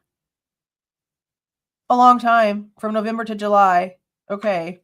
I emailed KN at the U of I Office of General Counsel requesting a list of vehicles with parking permits on campus or had been ticketed between 8/1/22 and 11/13/22. The request was made to assist investigators locate persons who owned vehicles of interest in the ongoing homicide investigation. On 12/8/22, I received an email from N that contained a spreadsheet showing U of I records for parking passes and parking tickets for any white Elantras dating back to 2017. The email containing the spreadsheet was forwarded to the investigation team. On 11/30/22, I emailed KN and requested the rosters for all of the fraternity and sororities on campus to assist investigators in this case. On 12/8/22, I received an email from N with spreadsheets containing the rosters for all Greek living groups for the fall 2022 semester. On 12/6/22, N sent me an email with spreadsheets containing the individual chapter rosters for Greek organizations on the U of I campus from fall 2019 to fall 2022. Why? I forwarded the information to the investigation team. Interesting. On February 2nd, 2022, I received an email from KN responding to a request from the FBI that contained spreadsheets detailing the following regarding the 6 occupants of the house on 11/23/22. List 1. All classes back to initial enrollment under dual credit enrollment in high school. Name, class location, instructors. List 2. Specific information for each class on list 1. Additional information not included in list, class location. List 3. Class rosters for each class in list 1. Term, class descriptions, student names, ID numbers, student email at the time and final grades. The email containing the spreadsheets was forwarded to the investigation team. On 12/1/22, I received an email from KN responding to a request from the FBI that contained spreadsheets with data relating to card swipe lock on the U of I campus. I forwarded the information to the investigation team. Card swipe lock. But why are we looking into who swiped a card where inside of the university? Is this them still having questions about things? Because that's interesting that they're suddenly looking into all the Greek people after not for so long. On 12/2/22, I received an email from KN responding to a request from the FBI that contained data relating to card swipe doors on the U of I campus. The information was forwarded to the investigation team. Okay. On 12/6/22, I received an email from MT with the FBI who was requesting the U of I pay schedule. I contacted KN and he emailed an explanation of the pay scale and I forwarded it to T. Why? On 1/17/23, I received an email from KN indicating the U of I had completed downloading data from their security camera system onto a server MPD provided. I relayed this information to our forensics detectives, and they were put in contact with U of I staff to take possession of the server. Okay, so y'all remember whenever Howard Bloomblum, whatever, came out and was like, oh, there was some chemicals that were taken from WSU, and they're going to prove that Bryan Kohberger was the one who did it, and something with a stolen swipe card or some shit like that. This is about U of I, though. This is about U of I having some sort of like card swipe investigation, not WSU. And Kohberger didn't go to WSU. So I don't understand like why he was trying to put, I mean, unless I'm wrong about him mistaking this, but so far this is the only thing I'm seeing about any sort of like card scanner. Huh. Okay. 2/19. Brett Payne, WSU installment number 15. On Thursday, July 19th, 2023, I received an email from AS containing installment number 15. I downloaded the zip file to my department computer. Upon review, the installment contained numerous assignments submitted by Kohberger, as well as correspondence between he and students in the courses. Also, I received another email from S on July 19th, 2023, stating installment 15 would be the last installment received reference this case. So 7/19/23 was the last bit of information they supposedly were going to get from WSU. But I guess we'll see if they have more as we go. So this one is Dustin Blaker from 7/21/23, collection of plates related to Hyundai Elantras. Verbatim DVDR. From November 25th, 2022 to December 12th, 2022, I gathered information from other police agencies around Moscow in reference to any 2012 to 2013 Hyundai Elantras. Once I gathered all this information, I turned it over to the FBI, who was tasked with gathering all plate. Why in the actual shit are you writing a report in July of 2023 about a couple of weeks that you took in 2022 to do your job? Why are we just now writing this one paragraph ass report for this? They are the slowest agency. You're sitting there trying to tell me this is good police work? You literally did like one thing for 2 weeks straight, and you didn't even do a report about it until all these months later.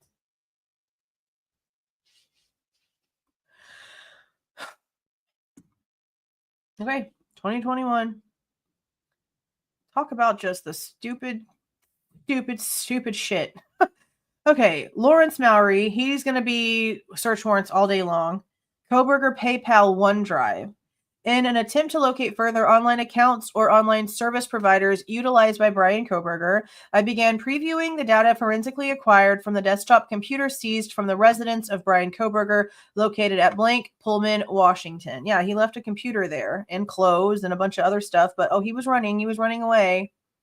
On this device, I located references to both PayPal and OneDrive. And it's also another thing that's so freaking funny is that they're sitting there saying, oh, he wiped all of his devices. He did something and he wiped his devices clean. But now on the computer that they actually got from his apartment, he obviously got on OneDrive and PayPal. So how did he clean all of his devices if you can track where he spent money on his computer? They're not even good at lying. They can't even keep track of their own freaking lies. Okay. PayPal is a commonly used financial service, and PayPal reports its services as a financial technology company operating an online payment system in the majority of countries that support online money transfers and serves as an electronic alternative to traditional paper methods such as checks and money orders. Okay. This service can be linked to additional accounts or show potential transactions imported to the case. Internet artifacts were located in the computer with the following URLs. He had a sign-in for regular PayPal, and at some point he had a PayPal credit card. I've had one of those. OneDrive is owned by Microsoft and is reported by Microsoft to be a file hosting service operated by Microsoft. First launched in August 2007. Damn. It's as old as my kid. It enables registered users to share and synchronize their files. OneDrive also works as the storage backend of the web version of Microsoft Office. This service could be linked to additional accounts or show potential transactions important to the case. The OneDrive app appeared to be installed and set to auto-run on the computer. The programs appear to be installed at the following location on the computer, and it has the file drive. The artifacts located showed OneDrive software was set to run after a reboot/start of the computer, and the program appeared to last be run on November 28th, 2022. So weeks after the crime and weeks before he left, and he didn't try to do like another scrub of it right before he took off. These people are so stupid. Dumb. The URLs located seem to refer to a specific reside. I don't know how you say that. And then there's a link to onedrive.live.com. I sent an email to Microsoft in an attempt to clarify if the reside was a unique identifier to the user's OneDrive account, but have not received a response at the time of this report. The OneDrive artifacts also include SharePoint links to URLs, which include references to Washington State University. Okay, so his own. Okay.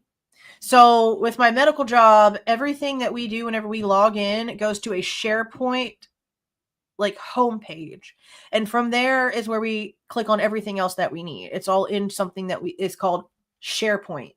Even our like button for our Outlook email to pop up is on SharePoint. So for a school to use that makes sense. Microsoft states SharePoint empowers teamwork with dynamic and productive team sites for every project, team, department, and division. Share files, data, news, and resources. Customize your site to streamline your team's work. Collaborate effortlessly and securely with team members inside and outside your organizations across PCs, Macs, and mobile devices. Okay. So again, he didn't scrub his devices. You're able to see what he's been doing. From my training and experience, I know cloud-based storage like OneDrive can contain files not located on local computers, hard drives, or other storage media. These files could be created entirely online or moved to the cloud storage and then deleted from the local drive. Because of this, I am requesting a warrant to Microsoft OneDrive to identify any accounts used by Kohberger and request the located data within the account be provided to assist in the investigation. This is to include all accounts linked by recovery email, cookie, Microsoft IDs, creation IPs, or phone numbers associated with these known identifiers associated with Kohberger. 1, 2, 3, 4, 5, 6, 7. Okay. I also know the online payment service PayPal was referenced and appears to have been utilized on the computer. I am requesting a warrant for PayPal for data related to the following account identifiers, which have been previously known to be used by Kohberger between June 23rd, 2022 and December 31st, 2022. 1, 2, 3, 4, 5 this time.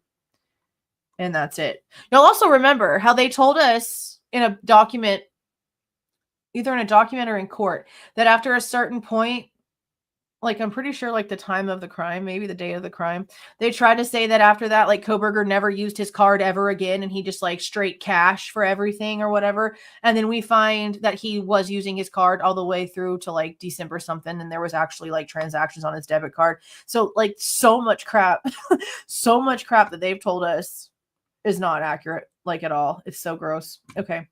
Oh, James Fry, which I don't know why, Mr. I never walked into the house.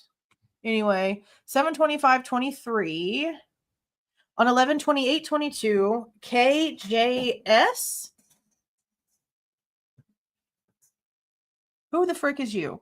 Came into the police department to speak to me. S was hesitant to talk due to being acquaintances with AB. Who the frick frack is AB? S told me she did not believe B was involved with the homicide, but stated that he always had a large sheathed knife on him. S said that B had interest in her daughter and made her uncomfortable at times. S told me she believed he had been in the Marines for several years and just wanted the information passed on. Who the frick are these people?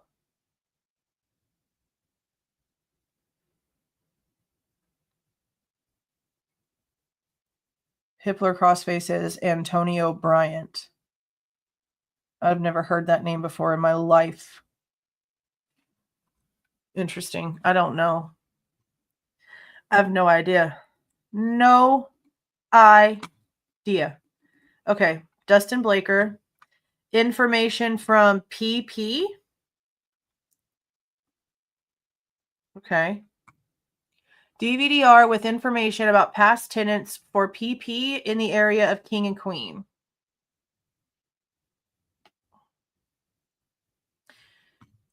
This is an apartment complex or something. PP is an apartment complex. It has to be because it's a manager. Okay. DVD-R with information about Elantras from PP. I wonder what freaking place this is. During the course of this investigation, I had DS, manager for PP, reach out to me and ask if we wanted information about his past tenants and information of anyone who might own a Hyundai Elantra for the properties he manages. I told D I would accept any information he was legally and willing to provide to us. I provided the Hyundai Elantra information to the FBI as they were collecting any vehicle info and making lists of potential suspects who might have relationships to the victims. I was later asked to burn all information I had to a DVD and book it into property. What is Nightbot doing? See, I'm glad I looked over here. No, I do not use mods. What is it doing? Is it like deleting people's stuff? It's only supposed to even like throw. Where's it at? Where the frick did it go? It's only supposed to do this if you repeat the same thing like 15 times in a freaking row. Let me just turn off all of that crap. I only even reconnected this stupid ass thing today because I'm going to do the giveaway.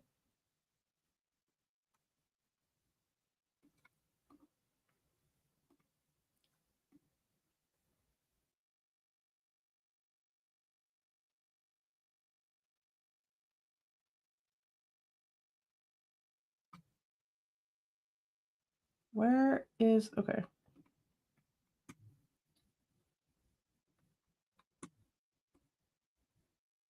Okay. I turned off everything in Nightbot. Yeah, that's wild. I'm glad I looked over because I didn't know what the frick it was doing. I didn't like it from the first time. The first time I tried to use it, it was rude to somebody that didn't even do nothing. And I'm like, no, I'm just going to turn your ass off. It keeps giving people, for what? Like normally, I didn't repeat anything. See, I don't know. I turned it off. It doesn't like all caps. I have that turned off. Look, I'll show y'all what it looks like. Look. See, the blacklist words right here. The only one that I had right here was Kohberger because I can't stand that stupid term. Okay. People that come in here using it are usually using it as in a negative because they have nothing else better. So that's the only blocked word I had in here just because it's annoying. I didn't even have caps on. I didn't have emotes on. Repetitions was in here, but it was like you had to say it like 15 times in a row because we had somebody in here a couple lives ago that was just like repeating the same like face thing with like its arms out, but it was like in the way that you do like the parentheses and the slants and the dashes and shit on the keyboard. But yeah, I have everything else turned off. So let's see what Nightbot does now. Damn it. I have everything off. I'm telling you, the only reason why, you know what? The only reason why I have it is because of the damn giveaway thing. Okay, so we're gonna leave it alone. Urgh. It better not do nothing else. This is why I don't like having things have access to any of my things. No, because I had emojis. Like, there's not even a thing on there. I had it off for emojis.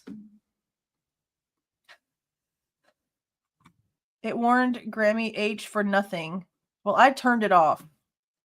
Hopefully it doesn't do it. I got in trouble for using emojis. Jesus Christ.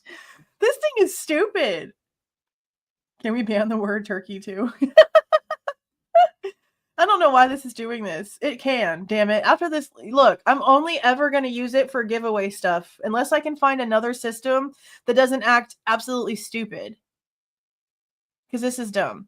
This is absolutely dumb. And at 10 o'clock, so, well, I talked my face off for a little while, so I might wait till like 10:15, just depends. But here in like the next 30 to 45 minutes, I'm going to be taking the chat down to members only. And after about 15 minutes of it refreshing, because it needs time to like catch up or whatever, I'm going to be giving away that piece of crap book. For those of you who forgot, this one right here that we still haven't finished, that I still have to do like more videos on, because we got documents, and this is the only one I cared to even read, because it's supposed to be over 320 interviews with family members, with Hunter Johnson, with Emily, with Jenna, with the family. And bro, the stuff that the Chapins have been telling people is a freaking lie. They have been doing the best that they could to cover up everything about Ethan because he's shameful to them. Let's just be so serious. They don't like the fact that he was off doing things that they don't approve of. So they did everything they could to cover everything up, down to them making sure that there was one sentence about him in the damn PCA. We saw how much information about Ethan was in the original report written by Nunez and the information by Brett Payne. Then all of a sudden, Ethan is whitewashed out of everything. They're keeping him in a basement. They're sending their kids back to college to what? To put on a face? Little Miss School Principal can't deal.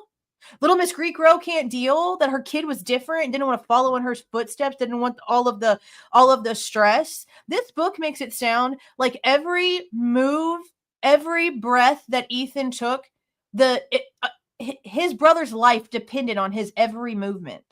It's like he felt responsible for everything that was going to happen in Hunter's life. So every decision he made wasn't made for him. It was made for his brother. So now we have that sort of like relationship dynamic on top of now Hunter being like, oh, I'm constantly in his shadow. I'm constantly in his shadow. There's a lot here. And this, I'm telling you right now, this is the Chapins covering up their shame. That's why everything about Ethan is wrong. They have him on his side, sleeping peacefully. Not halfway hanging off the bed. Both ways. There's no truth in this damn book. It's all a bunch of lies. I can't wait to finish it. But that book's going to be given away today. And I've been doing this kind of stuff in it. That's why people want it. Because it's got my notes. It's got my notes. So, I'm going to be giving it away tonight. But I'm not going to send it off until we're done with everything. And the more that I've read of that book, the more pissed off I've gotten about how the Chapins have treated that situation. And cool, that's their son. Cool. But now they're twins instead of triplets, and it's perfectly fine. I don't care. Well, I can't say I can't care. I can't say I don't care. If my kid were to do something like hella screwed up, like do something to a child or something like on that level, then I might be mindful of the way that I do certain things. Probably. I'd probably feel a certain kind of way. But my kid just like experimenting with stuff in college and maybe not like walking the straight and narrow and then some crazy shit happening. That wouldn't make me do what's happening here. That wouldn't make me want to change his actual story and make sure that I had control of everything. They had a viewing for him. They had a viewing for him to the point to where Hunter made a comment to Stacy about why Ethan had the mustache he had. They had an entire viewing and then cremated him. Why? Why were they all cremated? If Kaylee was the only one that was really like, messed up in the face, and I think the only other person that had a laceration on their face was Maddie, like under the eye. Yeah. Only thing the book really did is piss me off. If you want to be so for real. That's the only thing the book really did was piss me off. Okay. Yeah, I don't know who they're talking about right here when it comes to like this apartment area. It says the area of King and Queen. So I'm assuming it's an apartment complex in that area. That's not the Whites. It's another one, but it's so hard to even look in that area now because literally everything is blurry, which I said whenever we were looking at that, like, how is that safe? We have a parent wants to send their kid off to that school for some stupid ass reason. They can't even like look in the area to see like what it looks like. All the images are like from 15 years ago. So that's dumb. I provided the Hyundai Elantra information to the FBI as they were collecting any vehicle info and making lists of potential suspects who might have any relationship to the victims. I was later asked to burn all this other boo-boo. Okay, but again, this is 7/26/23. You've had a grand jury for Bryan Kohberger. You don't have a date for when you did this. It just says during the course of the investigation, you went and did this. When was this? Why are you allowed to file this report without like an actual date for when this actually happened? Because if you have a DVD of information and you have contact information for somebody, shouldn't you be able to go in and see when this was that you did this?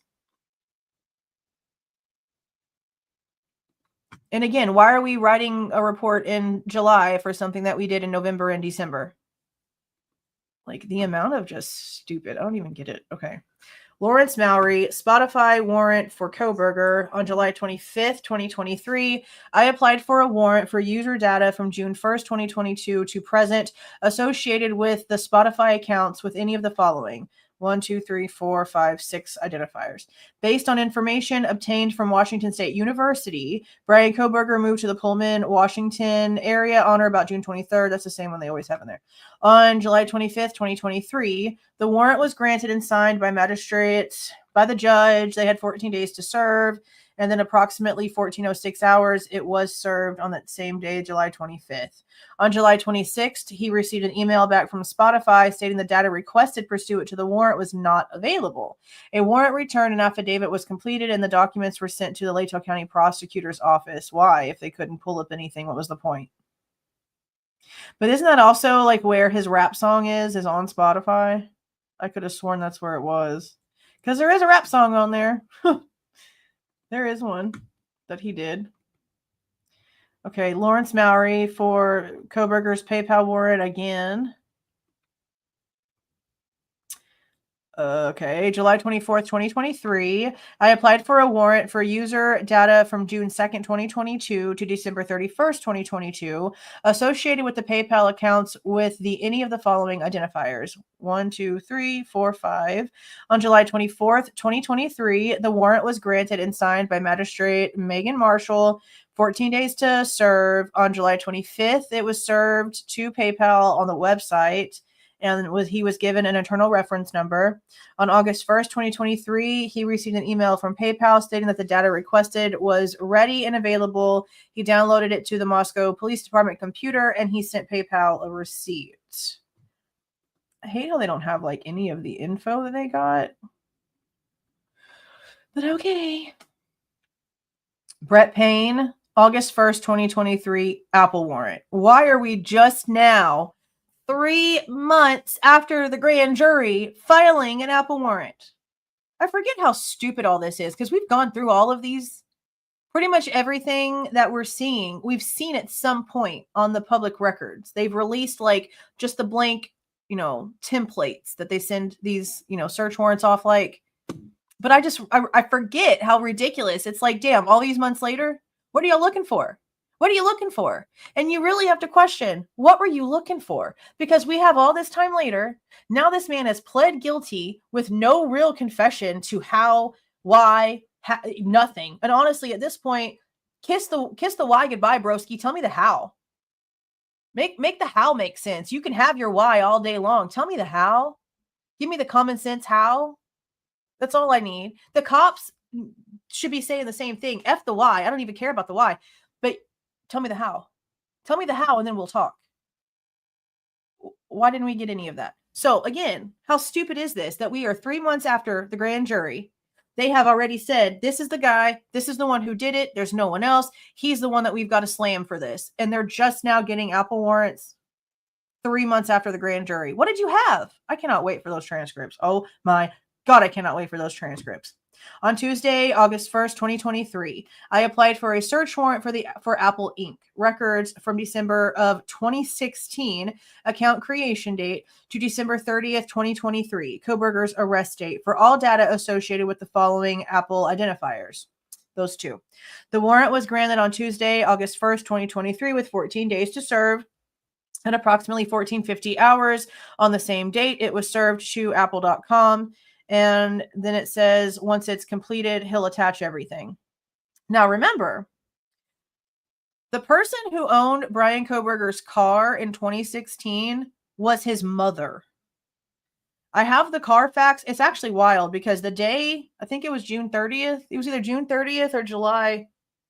No, it was June 30th. That day, like an hour before the damn plea deal got announced, I purchased the Carfax. I thought I had it before. I couldn't find it anywhere. So I just went ahead and just bought my own Carfax just to see what information that it said. Because I know that it had originally said there was no company that the car came from whenever it went into Bryan's possession. It was his mother's car first, and then she gave it to him. So whenever they pulled up this 2016 receipt for an iPad out of the vehicle, I'm like, okay, so his mother bought him an iPad in 2016 and gave it to him as a gift, and the receipt just happened to be deep down in the car somewhere even after she gave the car to Kohberger. That's what happened with that. That's why that receipt's in there and it's so freaking old. Soil samples. Okay, I've been waiting to get to this one. I've been seeing people talk about this one. I'm glad we're finally on this one. Okay. Brett Payne, August 2nd, 2023, soil sample collection. Item 839, soil sample kit. Interesting. Okay, so I guess they went around and got a bunch of samples from a bunch of different places. Okay.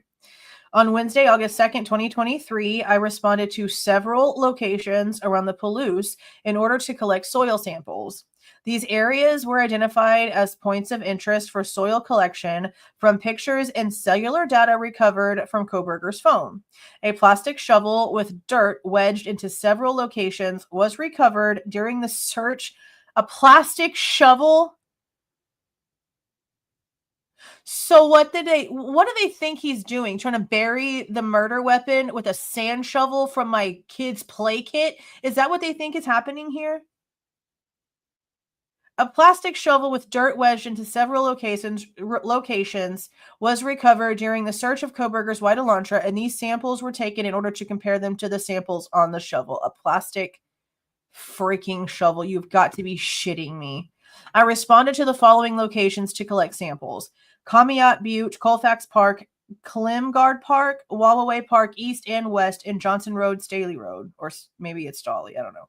Each sample was placed into a clean container covered with a paper filter and then later sealed with evidence tape. I placed all the samples into the original hard case with a list of the above location information and sample numbers and sealed the case with evidence tape. I later booked the hard case into MPD evidence for it to be shipped to the FBI for analysis. It should be noted, all of the samples except number 6 were collected from public property. I obtained verbal permission from JS. Who is you? Actually, I think we might have seen this before. Is this like the location where one of the knives was found? Maybe, possibly. I have to go back to the other document. The owner of the property where number blank was collected to do so. And then that's it. Okay. A freaking plastic shovel. Yeah, but is that plastic? I mean, I figured when we heard about the shovel that it was for that. Like it was for just in case he had to dig underneath his tire or something, like a snow shovel. I thought it was a little metal shovel. I've never owned a plastic shovel. Only for kids to play in the sandbox. So a plastic shovel.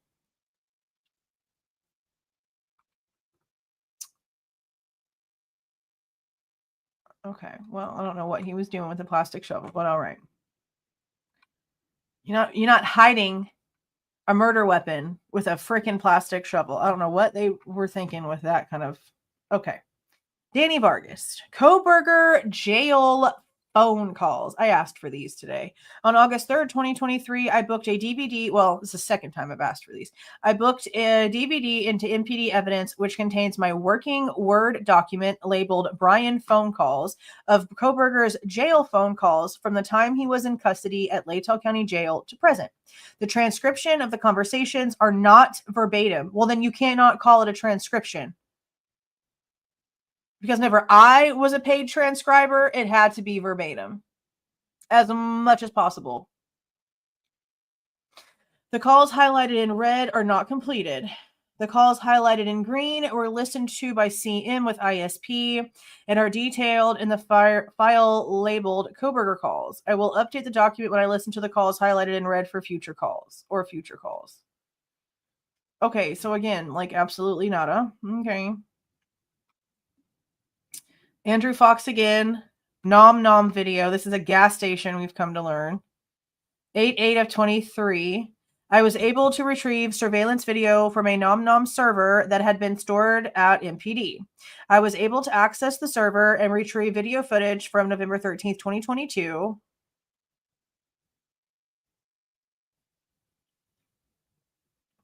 All the way in August of 23, or are we just like not putting the date you actually did something again? This included multiple cameras from the store facing Pullman Road. In review of the footage, I was unable to locate anything of evidentiary value at this time. The video was loaded into a thumb drive and placed into evidence. The server was returned to Nom Nom.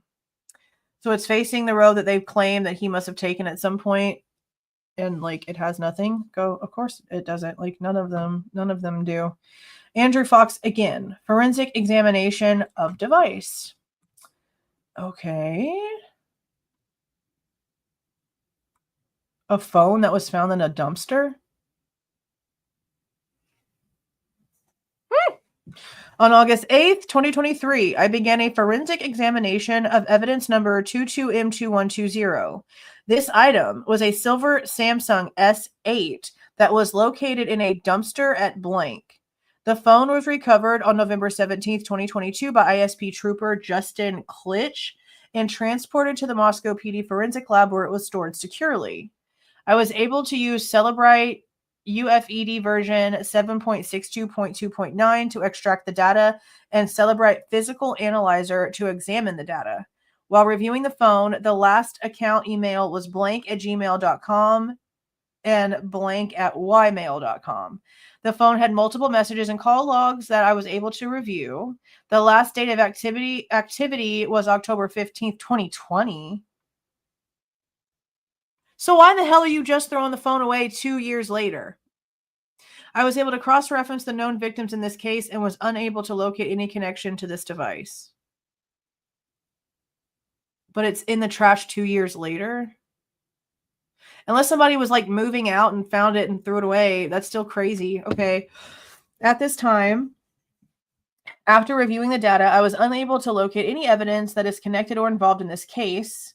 The phone was located 1.5 miles away from the crime scene and appears to have not been active since October of 2020. But why is it just now being thrown away? 1.5 miles away from the crime scene. Curious where that's from. Okay. Lawrence Mallory, YouTube Kohberger warrant. On July 25th, 2023, I applied for a warrant for user data from June 1st, 2022 to December 29th, 2022, associated with the YouTube accounts with any of the following identifiers, and there's 5. Based on information obtained from Washington State University. Okay, same thing about him moving in, same thing. On July 25th, 2023, the warrant was granted and signed by the judge with 14 days to serve. On 14/13, the same day, it was served on the portal, and he was given an internal reference number. On August 8th, 2023, an email was received from Instagram. This is for YouTube. They can't even... I swear, I can't get through one document without there being a freaking error. I received an email from YouTube stating the data requested pursuant to the warrant was available. On August 9th, he downloaded it to the computer, and then he sent a receipt back off to Google because Google owns YouTube and Google is owned by ABC. Not like the company, but like Alphabet Company or some shit like that. Alphabet. Okay. Brett Payne. Apple warrant return.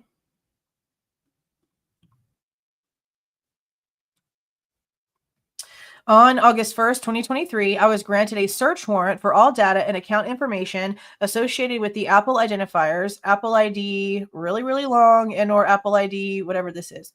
The warrant was granted by Megan Marshall with 14 days to serve, and at 14:50 that same day, it was served to the at apple.com. On August 7th, 2023, I received an email from Apple stating the data requested was available to download. Due to the encryption on the files, I forwarded the link to Detective Mallory to download and decrypt the data. Who is this? Brett Payne. On August 9th, 2023, Detective Mallory informed me he had downloaded all of the available data and was attempting to decrypt the data for review. And then a warrant return receipt was placed and a copy was sent to Apple. But it doesn't say what was on it. Okay. 233.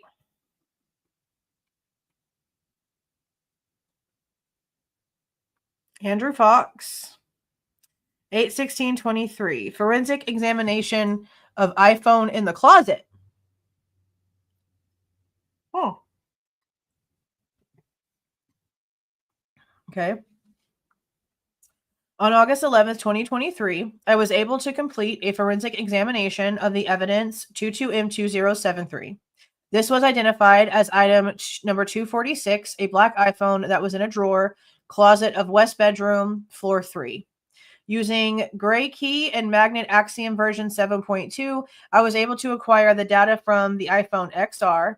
The iPhone serial number was identified as blank. The account registered with the iPhone was blank at outlook.com. The name of the iPhone user was listed as ET. Other emails associated with this iPhone include blank at Gmail and blank, and they're not even telling us like what the at is. That's probably because it's a giveaway. I was able to view the contents of the iPhone, and the phone was last used on August 26, 2021. There was no user activity on the device until it was reactivated by me on August 7th, 2023. It appeared ET was friends/roommates with Kaylee Goncalves and had several communications with her from 8/20 from 8/20 to 2/21. It appeared E and Kaylee were in the same sorority, so they must have been roommates at the place before. Like either at the sorority house or maybe at the, did she live by herself in those apartments at the Whites? No, I think she had roommates. During the examinations of the phone, I was unable to locate anything of evidentiary value. The phone was secured back. Number 234, no redactions needed. Kohberger iCloud download. On August 7th, 2023, I was asked to download and decrypt the data files received pursuant to the warrant served for the iCloud account associated with Bryan Kohberger. Corporal Brett Payne forwarded me the emails from Apple with the download link. On August 9th, 2023, I was able to download the files and decrypt them using the password provided from Apple. These files were saved to the forensic computers located in the secure forensic computer lab at the Moscow Police Department. Copies were placed into evidence and provided to Corporal Payne for his investigation. Okay, well, if he scrubbed everything, how is there stuff on his iCloud? Because normally that means you're scrubbing all your storage too. So, okay. Here we have Andrew Fox again, and we have a forensic examination of Xana's old iPhone. On August 10th, 2023, I was able to use Gray Key in Axiom Magnet version 7.2 to examine an iPhone XR that had extensive damage to the rear of the phone. This iPhone was identified as evidence 22M2077, item number 250. The serial number of the iPhone is blank. The name associated with the phone is Xana Kernodle, and the account email was identified as blank at gmail.com and blank at gmail.com. In examining the phone had not been used since May 11th of 2022. The contents of the phone belonged to Xana. After examination of the phone, I was unable to find anything of evidentiary value. Okay. Here we have 236. Lawrence Mallory with a multi-warrant for TikTok. On July 20th, 2023, I applied for a warrant for user data from June 1st, 2022 to November 14th, 2022, associated with the TikTok accounts with any of the following identifiers. Ethan Chapin's TikTok account with any of the following email addresses, 1, 2, and or phone number this. Dylan Mortensen TikTok account with any of the following 2 different addresses and phone number. Bethany Funk, same deal. A previous warrant to TikTok requested the data from Maddie Mogen, Kaylee Goncalves, and Xana Kernodle. based on information obtained from Washington State University. Same thing about Bryan moving in June 2022. Okay. On July 24th, 2023, the warrant was granted and signed by Megan Marshall with 14 days to serve. On July 25th, 2023, at 11:54 hours, it was served to this portal right here. I received an email shortly after with the submission and an internal reference number.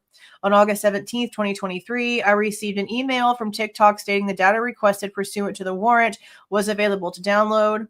In an accompanying email, TikTok disclosed the following. Please note that after a diligent search, we are unable to locate any TikTok accounts with the identifier blank. Okay, but who's that one for? Okay. On August 22nd, 2023, I logged into the law enforcement portal and downloaded the information, and then he sent a receipt. Okay. Brett Payne, Microsoft OneDrive download. On Monday, August 22nd, 2023, I received an email from the Microsoft Law Enforcement Portal stating there was data available for download, reference submission locator blank. This request was made by Detective Mowry, and I was an alternate recipient on the request. I logged into the secure portal and downloaded the available file with hash value, and it's all blanked out. I downloaded the file and then forwarded it to Detective Mowry as my computer did not have the software necessary to view the files. What kind of files could they have possibly been that you couldn't open it? Okay. Lawrence Mowry again. Here we have Kohberger warrant on the OneDrive. On July 2nd, 2023, I applied for a warrant for user data from January 1st, 2022 to December 30th, 2022, associated with the Microsoft accounts with any of the following identifiers. 1, 2, 3, 4, 5, 6, 7. Sometimes there's 6 or 5, and sometimes there's 7 for his information. I don't know why. On July 25th, 2023, the warrant was granted and signed by magistrate judge with 14 days to serve. At 14:20 hours, the warrant was served and they were given an internal reference number. On August 23rd, 2023, Corporal Payne received an email from Microsoft stating that the data requested pursuant to the warrant was available to download. Corporal Payne logged into the law enforcement portal and downloaded the files. The files were decrypted using the provided password and stored in the secure forensic computer lab at the Moscow Police Department. A copy was placed into evidence. A warrant return receipt and affidavit were completed, and a receipt was sent to Microsoft. Okay. Lawrence Mowry, extended warrant for Instagram. Okay, 9/11/23. On July 24th, 2023, I applied for a warrant for user data from June 23rd, 2022 to November 21st, 2022, associated with the Instagram accounts with any of the following identifiers. It's for Xana, Madison, and Kaylee. A previous warrant to Facebook requested the date range August 1st, 2022 to November 20th of 2022. Based on information obtained from Washington State University, Bryan Kohberger moved to Pullman, Washington, same thing as before. On July 24th, 2023, the warrant was granted and signed by Judge Marshall with 14 days to serve. The next day, on the 25th, at approximately 10:20, it was served to Facebook records. I guess it's supposed to be Facebook because it's Meta, it's Instagram, same thing. I don't really know, honestly. I received an email shortly after the submission with the reference number. On September 6, 2023, I received an email from Instagram stating the data requested pursuant to the warrant was available to download. See, he's got Facebook and Instagram in this thing together. On September 11th of 2023, I logged into the law enforcement portal and began downloading it, and then he sent a receipt. There's no information on it. Okay. Here we have number 240. We only have 10 more after this, so we might be able to actually get through all 50 before we do the giveaway.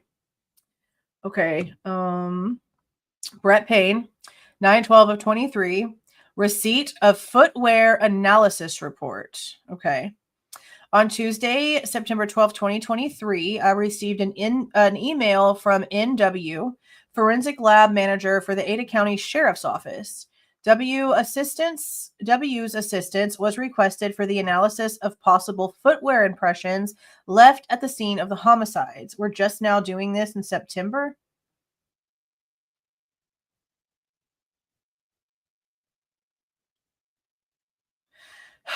Okay. W sent me 2 attached documents and advised they were her notes as well as her report pertaining to her analysis of the footwear impressions and the comparison of those impressions to various pieces of footwear collected from Kohberger throughout the investigation. I downloaded both files and no info. Waste of time. Brett Payne.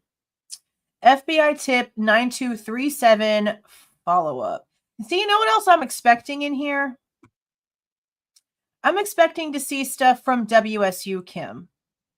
I'm expecting to see where she's called Moscow Police Department, where she's talked to somebody at the sheriff's office, eventually where there's something from the FBI. I'm expecting to see some sort of report.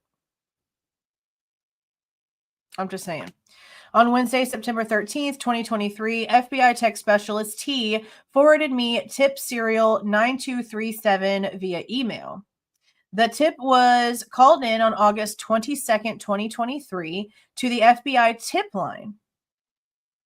The caller, RT, advised the call taker he saw a person whom thought was Kohberger at 1122 King Road on 2 occasions in July of 2022. T advised he came to 1122 King Road as he was a real estate agent looking for property for clients. I'm sorry. That's all like sorority housing. Not all of it. There are people there that are like normal people, not college kids, but for the majority. Okay. T stated on both occasions he saw Kohberger and Kohberger's father. On Wednesday, September 13th, 2023, I called T on the telephone after verifying his identity via TLO. He's a licensed real estate agent living in Florida. Why the frick frack were you in Idaho looking for houses, Mr. Florida man? Why is all the weird shit in Florida? I asked him to relate to me what he reported to the FBI. T told me he drove his nephew, somebody else with a T, to the western U.S. from Florida as his nephew was dying from cancer. Holy crap. T advised he came through Moscow and saw a sign for property for sale, so he followed the sign to 1122 King Road and looked at the property for clients. While he was what do you mean? What do you mean? There was no, the house was not for sale. There would not have been a sign for 1122 King Road like it was for sale. Broski. While he was parked out front, T said a brown Jeep-type pickup pulled into the parking lot driven by an older man with a red beard. Well, Kohberger's dad is gray as hell. T said he then saw a male who he was sure was Kohberger get up from the back seat. T and the driver exchanged small talk, and T said he walked to the back door to speak to the tenants, but no one answered. T said he left the area with his nephew shortly after. I don't believe you. Or if this happened, it did not happen at King Road. T said he returned to 1122 King Road on his way back from Florida. He said he was parked in front of the house when a white car, which he described as the same one they've shown on television, drove by the house. Oh, conveniently, bro. Conveniently. T said he was sure the driver was Kohberger's father and Kohberger was in the passenger seat.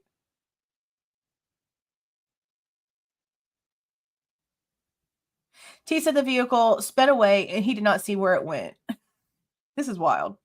I asked T if he remembered when this took place. T asked me what month the homicides occurred. I told him it was November, to which he replied it must have been around then.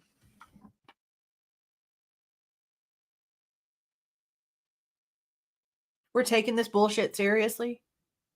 T previously told the FBI he was in Moscow in July. See, this dude's story is not even matching up now. T then told me his nephew passed away a short time after he returned from his trip. I asked T when his nephew passed away. T told me his nephew passed away 8 years ago. Dude's a lunatic. Dude is a lunatic. Somebody like that does not need to be a licensed real estate agent that literally like lures people into empty houses. Because he's psycho. He's literally saying that he had to have driven by in November, right before the crimes, and saw Kohberger and his dad because he had to drive his nephew over there because his nephew was dying from cancer and it's just what he wanted to do. But his nephew died like 6-7 years before this incident happened. Dude's a lunatic. Probably related to Dot. Probably her daddy. Gonna be so for real. I'm so tired of this. Stupid shit. There's nothing to corroborate the statements. No, there isn't. Thank you for wasting my time, but thank you for the entertainment. What? Oh, it had to have been around that time. Oh, I don't remember. When did this stuff happen? Oh, yeah, that had to be it. Get a damn real job, bro. What? Okay. Brett Payne, 9/27/23. Oh, S&P profile from the FBI. Why are we just now getting something for this? Oh, 1 second.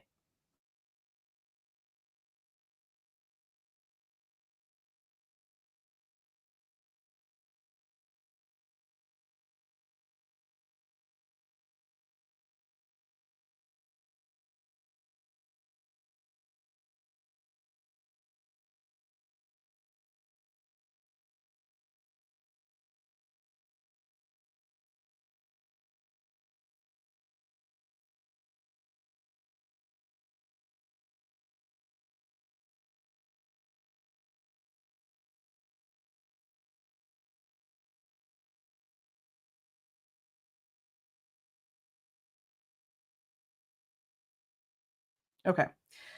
Okay, S&P profile from the FBI. And again, this is on 9/27/23. I don't know why they're just now getting stuff about this. This should have been done and over with a long time ago. On Tuesday, September 26, 2023, I received an email from CW, Administrative Assistant of the Forensic Science Law Unit within the FBI. The email contained a secure link for the retrieval of the S&P DNA profile created by the FBI referenced this investigation. I could have sworn they said they got rid of that.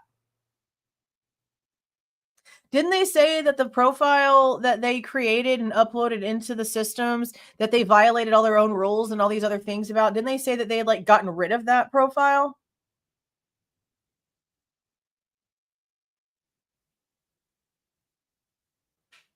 I could have sworn they said it was deleted. That they didn't have it. But then again, we heard the defense people even say, well, whenever Othram had it, it was like this small amount of text, but then it goes to the FBI and it's like ginormous and that doesn't compute.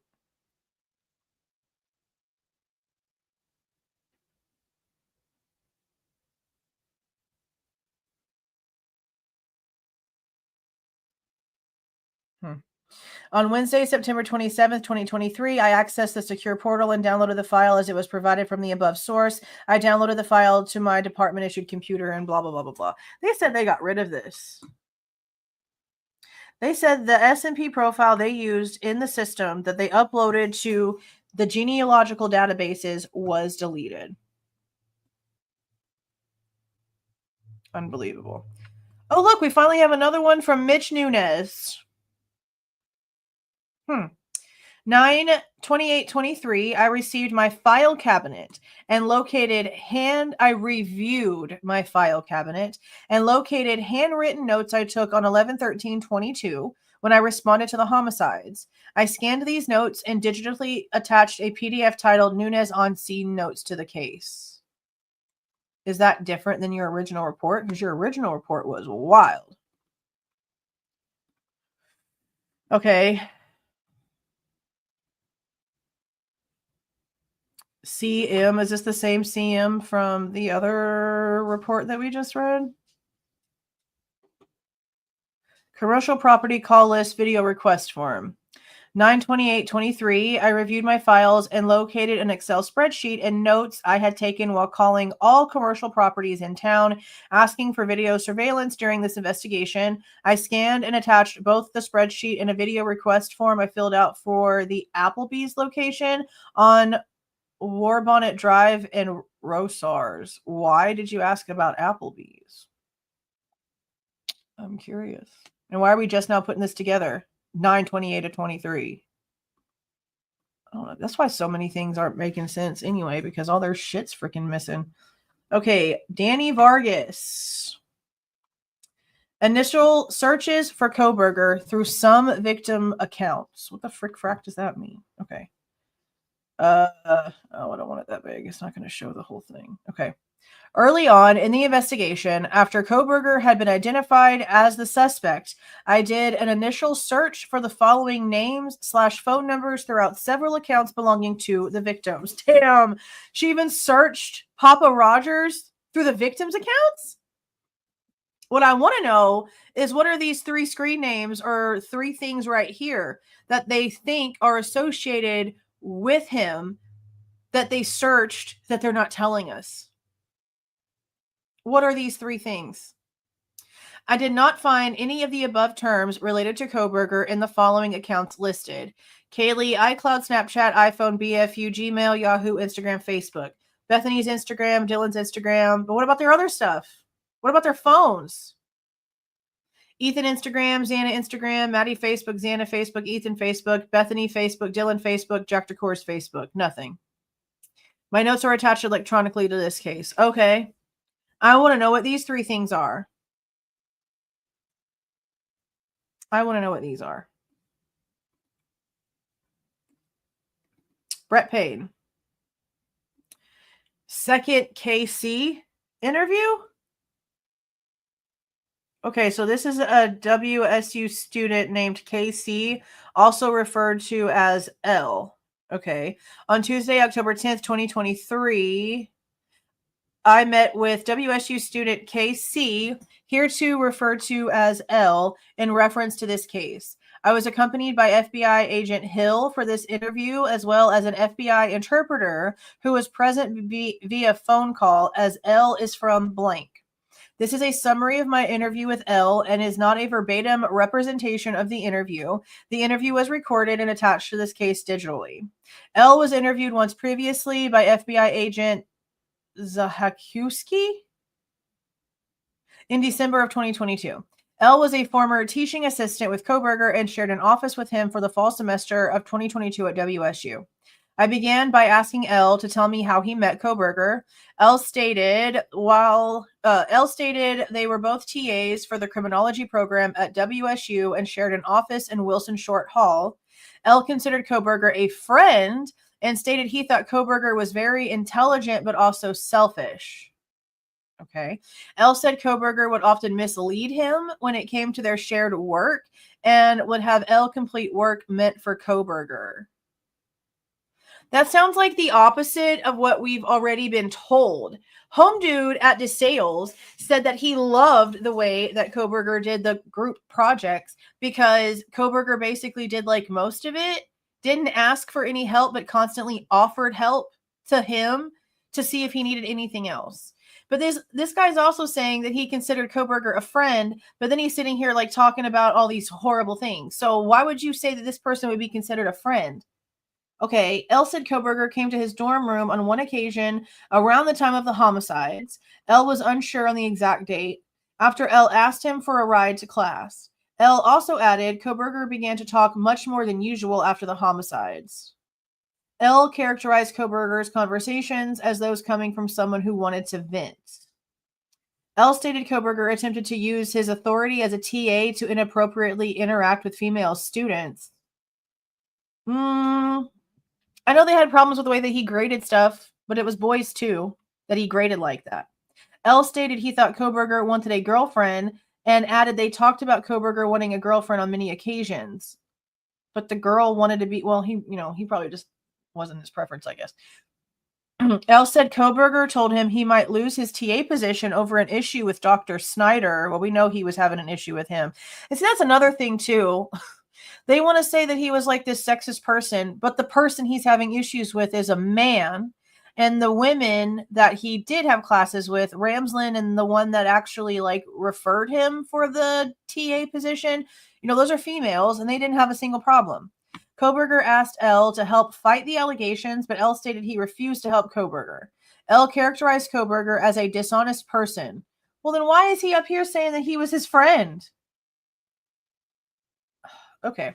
To support this, L stated he spoke to Kohberger in late December of 2022, and Kohberger said he was packing his bags to catch a flight back to Pennsylvania. That was never, ever the plan. Like, again, he told his hairstylist, like, way early on, like, this was something that him and his dad were planning. Plus, his lawyer even said that. the one in Pennsylvania. L later learned Kohberger had been back in Pennsylvania for some time and drove back with his father. So it sounds like you don't even know what the frick you're talking about. L then told us about some injuries he witnessed on Kohberger's face and hands. Oh, magically, you're the only person that saw him at all that's going to say that he has injuries on him? Are we for real right now? L was unsure of the date, but stated he thought he noticed the injuries on 2 separate occasions in October and in November of 2022. L stated one injury was a large scratch on Kohberger's face, which L described as looking like the scratches from fingernails. L said he also saw wounds to Kohberger's knuckles on 2 separate occasions. When L asked Kohberger about what happened to him, Kohberger replied he'd been in a car accident. L also stated Kohberger was frequently 20 minutes late to their classes. I asked L what he and Kohberger would talk about. L said Kohberger liked to discuss his area of study, which was criminal decision-making and burglary-type crimes. Of course, that's what you're saying. S.A. Heil and I advised L to reach out if he wished to add anything to what he told us and concluded our interview. Okay, so did he say any of this stuff to the FBI agent back in December of 2022? Because he would literally be the only person, the only living creature to say that Kohberger had injuries on himself. Everyone else that walked around the parking lot with him multiple times a week, saw him at his apartment complex, saw him in class, and even didn't like him, said there was no injuries. He wasn't limping. There was no cuts, no bruises, no red spots. He went to the doctor. He went to get his hair cut. No one saw any injuries on him. This dude's full of shit. Dude's full of shit.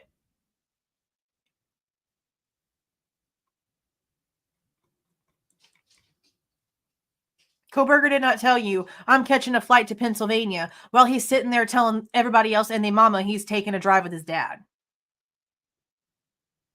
This person's full of shit. 247. We're going to go ahead and finish these. And then we're going to do the thingy.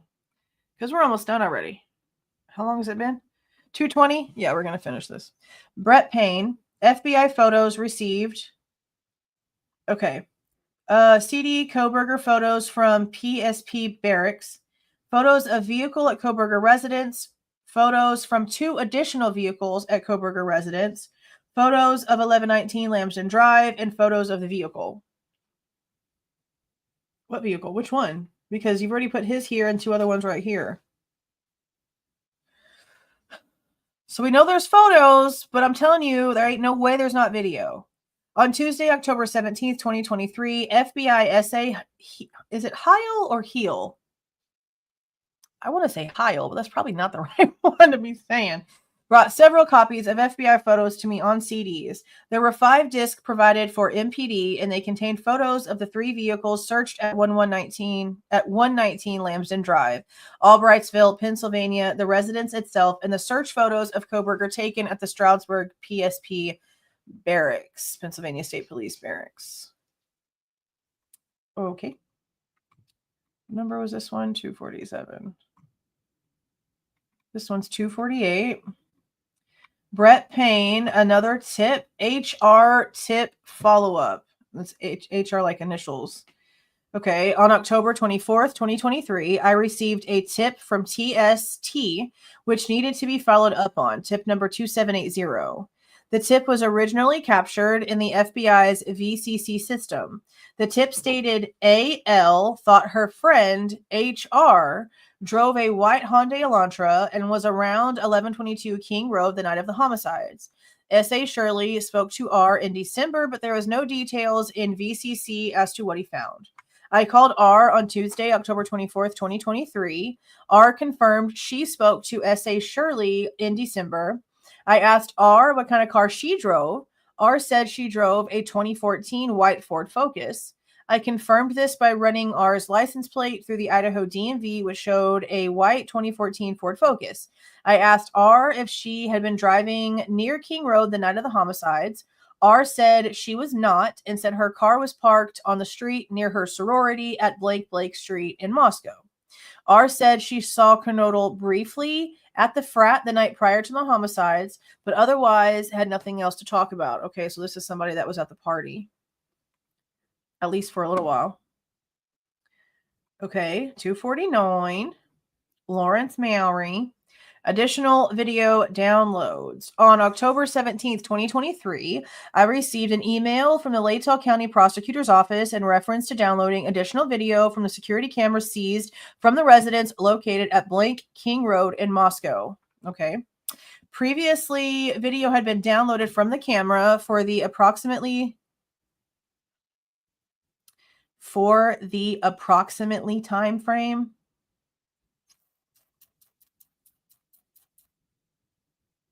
I can only take so much. For the approximate time frame of 0230 to 0430 hours on November 13th, 2022. These videos were downloaded and contained audio. Through different methods using forensically acquired data from the camera's SD card, additional videos were downloaded. However, they did not include the audio. They did say that they had to, like when they were looking at the audio from the 1112 camera, that a certain way that they looked at it, there was no audio, but then he did something different and suddenly the audio came up. I remember reading that part. Okay. Previously, video had been downloaded from the camera. Is that the same damn thing? Okay, yeah, same thing. I was requested to download videos to include audio from the approximate time frames of 0445 to 1200 hours on November 13th, 2022. Due to the fact the camera light bulb connection was inadvertently broken previously. Okay, so this is 1112 because we already know that he broke it. A repair to the device to allow it to be powered on was needed. In the email received in October 17th, 2023, Defense Counsel Ann Taylor provided approval of the repair. Prior approval was provided by the Latell County Prosecutor's Office. Why do you need permission from everybody to fix something that you broke? You'd think that would just be like a duh. I was able to request and receive the camera and wireless router from evidence. I was successful in replacing the light bulb threaded connection with a standard wall plug to power the device. The device powered up and I was able to download videos from 0445 hours to 1205 hours from the device. Okay, but this is like after you're claiming that your suspect left. So what are you doing? Upon reviewing the videos, they appeared to contain audio. The videos were saved to a forensic computer located in the secure Moscow Police Department. In the secure Moscow Police Department, what? Like, I feel like there's supposed to be another word or two there. These videos were concatenated using Axon Investigate, formerly called Input Ace version 3.2.0. These files were placed onto Blu-ray discs and placed into evidence. I returned the camera and router to evidence after resealing the respective containers. Okay. Last one, and it says it doesn't need any sort of redactions. ISP.3D with LAS format and the dog impound form. Okay. .3D. I don't know what the frick that is. DOT, like the Department of Transportation scans? Unless this is the, what you call it, Faro scanning, maybe? I'm not really quite sure what this is. On Tuesday, November 14th, 2023, Detective Sergeant Gilbertson from ISP provided me with a thumb drive of the .3D scans from 1122 King Road in LAS format. This has to be the Faro scanning. I booked the thumb drive into MPD evidence the same day, reference ISP supplemental D2230 supplemental 0197. On the same date, I received an email from Deputy Olson from Latell County Sheriff's Office containing an attachment of the dog impound form from 11/13/22. I printed this copy and booked it into evidence the same day. I feel like that's what this is. .3D scans.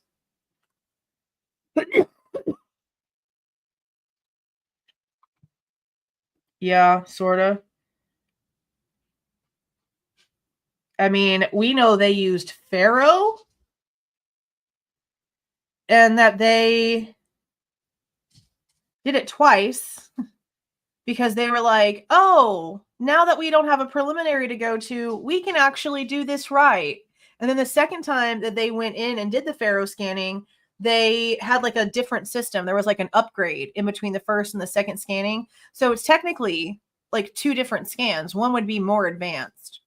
But it was just like the way that they acted about it, where they were like, oh, we have time to do this right now. Whenever you were trying to set up a preliminary and all these things, acting like you had everything. So yeah, that was wild. That was super, super wild. Okay, you guys, it's 10:30. Let me see if what I missed over here. And then we're going to close this off to members only and start this freaking giveaway. Let's get this book out of my house. Get this thing out of here. Okay, thank you for the gifted membership, Too Much to Handle. You gave somebody a chance to win the book. Thank you for the $1.99. Send screenshots of article to your email. Oh, instead of me having to pay to read it. That's what's up. Thank you so much. Dan Smith gifted 1 membership. Thank you so much for that. M. Hale, new member. Welcome, welcome. Crazy Italian lady, welcome, welcome. Heather M, welcome. Comrie for 16 months. Have they identified his knife as the weapon to use? No. That's why it's so confusing, that document that says that they went in. Like, this is going to be the clip from this episode, is that damn knife stuff. They went in and repurchased whatever was on his purchase history and included a leather sheath with the USMC logo. That's what we've been waiting on. I've been begging for that. Y'all know I've been begging for that. Now we get it. And it makes no sense. They have a sheath with no knife and no sharpener that they're claiming matches his purchases.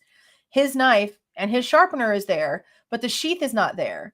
But they're still telling us that even though these puzzle pieces are like actually puzzle pieces that would fit together, right? Like sheath over here, missing sheath over here, holy shit. They're still telling us that it's not the murder weapon. They don't have it.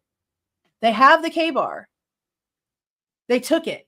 It was in evidence before they purchased one, and they took it from Pennsylvania. They took a knife from Pennsylvania. This makes no sense to me. Literally at all. What they're trying to say, what they're trying to claim. It doesn't make sense to me. Unless I'm missing something and they actually don't have his K-bar knife that he purchased, but it sounds like they do.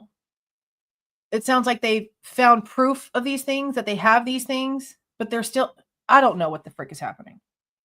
I'm going to have to go back in and read some more of the knife stuff. Because there's a knife on the inventory report. I showed it, but I guess we don't know for sure if it was a K-bar. But there is one that was in evidence, the very first document. I'll pull it back up. The very first document on this drop that we went over, like talked about all of the evidence that was listed in the very, very beginning. I'm going to open it right back up.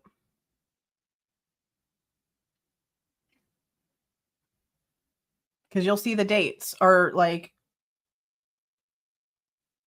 completely different.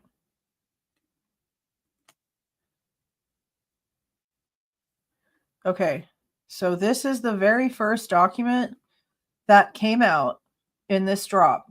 The very first one. This is numero uno before it starts listing off supplementals. And this is like the people involved, all the names involved, the subpoenas for people that we're going to have to talk. There's his name. There's all these other people's names. There's the victims' names. And then, you know, where did it go? It's in here somewhere. Look, it was up here somewhere. See, because here's his, here's additional Amazon items. That's probably the ones they bought.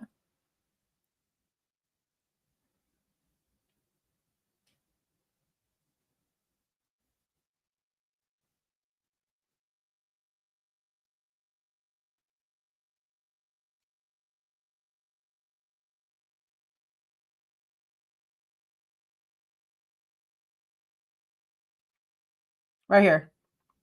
See? K-bar, K-bar sharpener, supplements. No sheath.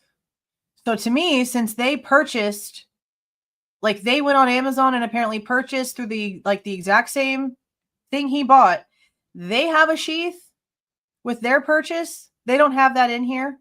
So to me, this has to be, they found his K-bar. This has to be, and again, I could be wrong, but this is how I'm reading it. This has to be his K-bar, his sharpener, but they're still telling us it's not the weapon. That's why this is confusing. They need to come out and do better at trying to explain what's actually going on, because no. Oh yeah, thank you for the 10, Jenny. I think I read this one. The sheath doesn't match the one they found. That's what I'm thinking. Yeah, I do remember reading that one. I think that's probably it, is that the one that came with his doesn't match the one at the scene. Because that's the only thing at this point that makes sense, because you want us to believe this is the guy. And this is like the one thing that you could put together, but you're still not putting it together and still not telling us that you've got the weapon and that this matches and this makes sense. How did we get to this? How did we get to this? 6 months, Cammie. Thank you for being here. Thank you for your hard work and dedication. Well, thank you for being here to listen to all the crazy. Welcome, Sam. I think I'm going to say welcome back, because I know that you've been here before as a member. 4 months, Gemini. Hey. How you doing? Thank you for the $25, LAM. I appreciate that. Thank you so much. Okay. Let me see if I can do this, because I've never done this before. Let me go onto YouTube, into the back, and switch the chat to members only.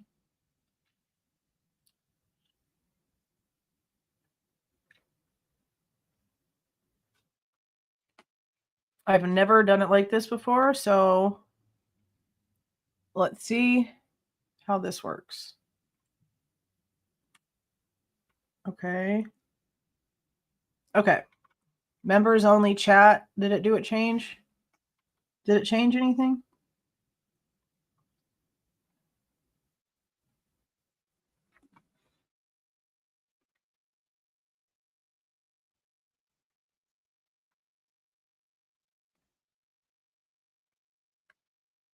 Let me make sure. Okay. All I see is green names now. Okay, good. Okay, it worked. It worked. Okay. Now I have to give it about like 10 or 15 minutes or so before Nightbot gets its ish together. And then I can run the giveaway. And I'll show you on the thing when it like pops up the winner. I'll show y'all like what it looks like. I've never used Nightbot for like anything. I mean, obviously, like I said, I tried and I kicked it out real early.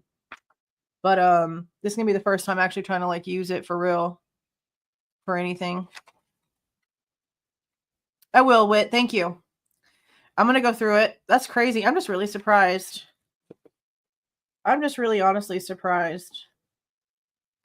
Yeah, I have I stopped reading on chapter 94 because we had like all of the official information happen. We had the sentencing and then them saying documents were going to come out and trying to catch up on all the like real stuff that was happening in court. So this got pushed off to the side like the unknown, DNA did. And now we're going to try to finish it soon here. I'm going to try to put let me see if I can remember what I recorded. I think the last thing I recorded was part of part 2, Inception, where it's talking about like Bryan's past. I think that's the last part that I recorded on video. So there's a lot left actually that I have to do. And I'm going to do the whole damn thing because Patterson is wrong in so much shit. And it honestly is disgusting because he is like a really well-known author. And in his like it's literally like right here on the cover, based on hundreds of exclusive interviews, the definitive account. This is not a made-up story. This isn't a theory. This isn't an opinion. This is a definitive account. No, it ain't. This is a lie told by one family who has a lot to lose and a lot to cover up. That's all that this frickin' is.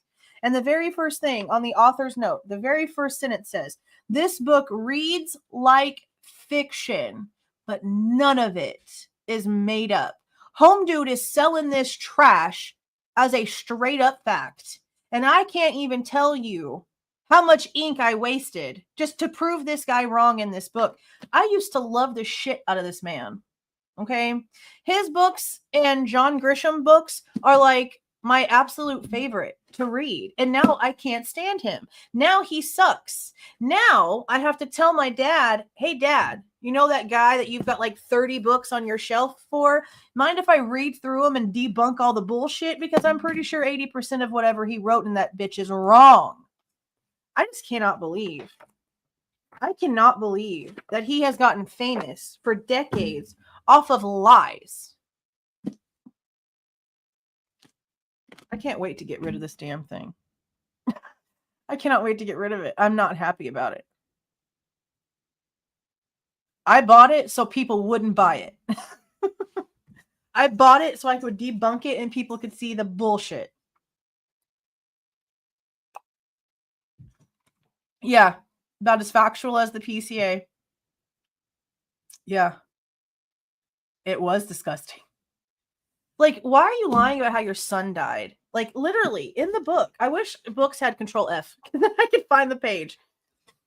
In the book, it's literally, every time it discusses how Ethan was in the bed, he was on his side like he was just peacefully asleep. Like, it literally says in here, at some point, whenever it's discussing, like, Hunter seeing him, it's like him being described like he was just on his side asleep. I'm sorry. Having your head in between the bed and the wall with injuries to your like top clavicle where you're literally bleeding out like a stuck deer. Okay. And then your feet hanging out over the other side of the bed. How the frick does that look like you're just peacefully sleeping? The lies in this book, bro. The lies in this damn book. I cannot believe him and Vicky Ward, whoever the frick she is. I never heard of her until now. Whoever the frick she is.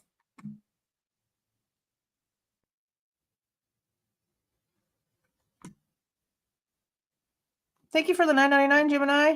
Hey, hey, hey. I mean, yeah, look, I don't know what it's labeled as, but I just read to you what it says. Is the light going to catch it? Definitive account. Right there.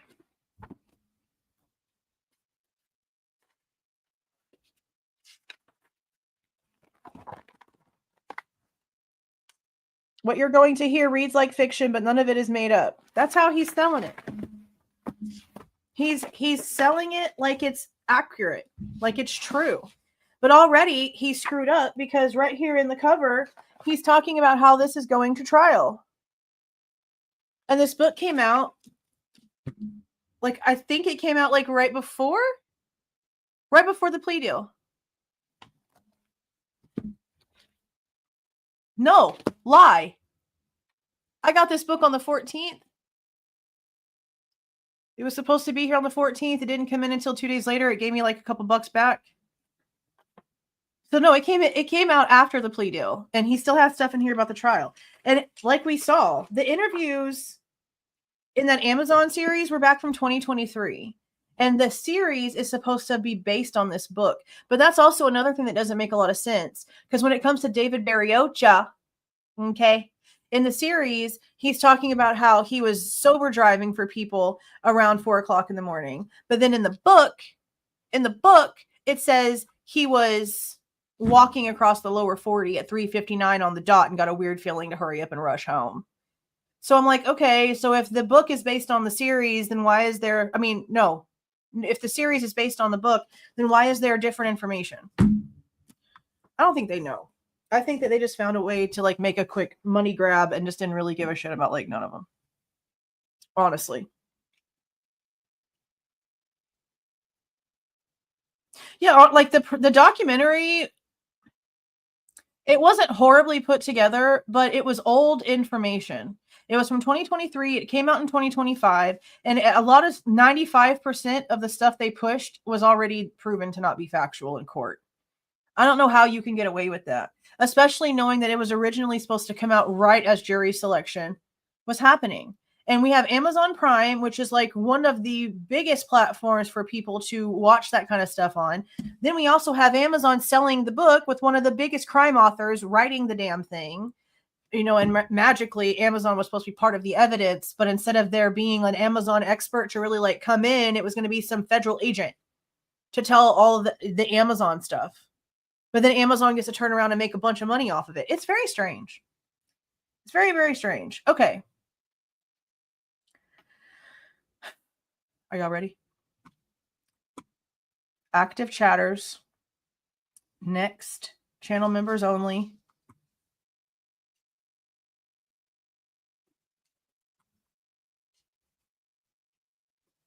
Okay. Done. Okay. I have to give it a minute to grab y'all's chat. So everybody type a comment right now. I don't care what it is. Nothing cray cray, or else it's going to probably do something stupid, but just like say hi or some shit, because it has to like grab all of your, it's just like, it has to grab all of y'all's stuff. Okay. It's pulling all the names. Keep going. There's only 22 people, 23. I don't know how many members are in here, but I know that I have over 600 members at this point in time.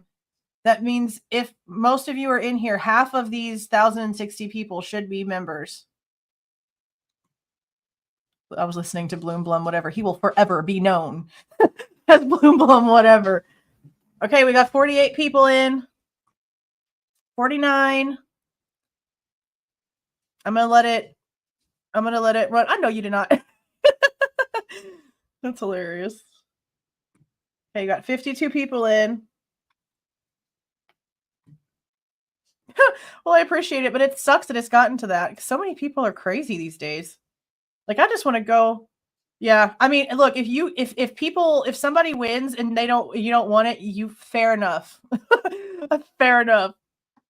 Okay, we got 56 entries because it's only doing it like one per chatter. Okay. I'm gonna give it a few more minutes. Yeah, if you win the book and don't want the book, that's totally fine. I'll move it on to somebody different. Not a problem. I know a lot of people don't even want this stupid thing. I didn't want it. I was gonna debunk this idiot. Okay. Let me see. Yeah, where is it at? I did. I went in and reported it on Amazon. Actually, I need to see if they sent me an email. I don't have my Amazon account to this email, so I'm going to have to go back and look. Yeah, respectfully decline. Yeah, I got that. Okay. There's 58 green entries. 59.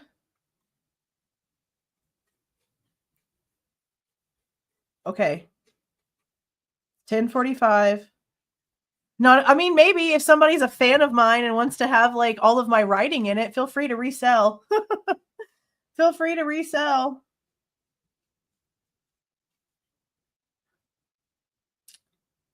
Okay. I'm going to press choose a winner.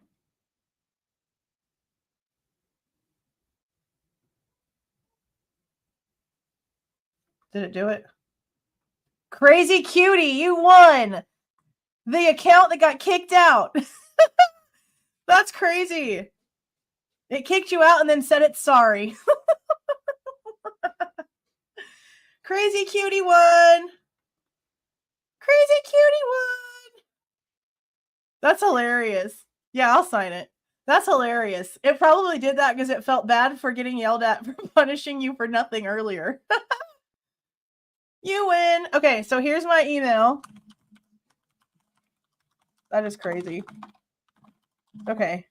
And it's funny because it says that the one that you like that made you the winner, like the first comment it pulled was like the member emoji, my little bull poo emoji thing. That's what it had on there.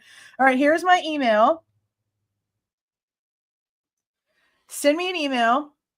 And I will have to make sure that you're you. So I've already seen, like, I can go in and see your account so that whenever you email me, I have to make sure that the account that you like email me from, I need to be able to see the back end of your YouTube to match your like crazy thing with your like with your information, just to make sure that it's actually you, so that like nobody tries to be stupid.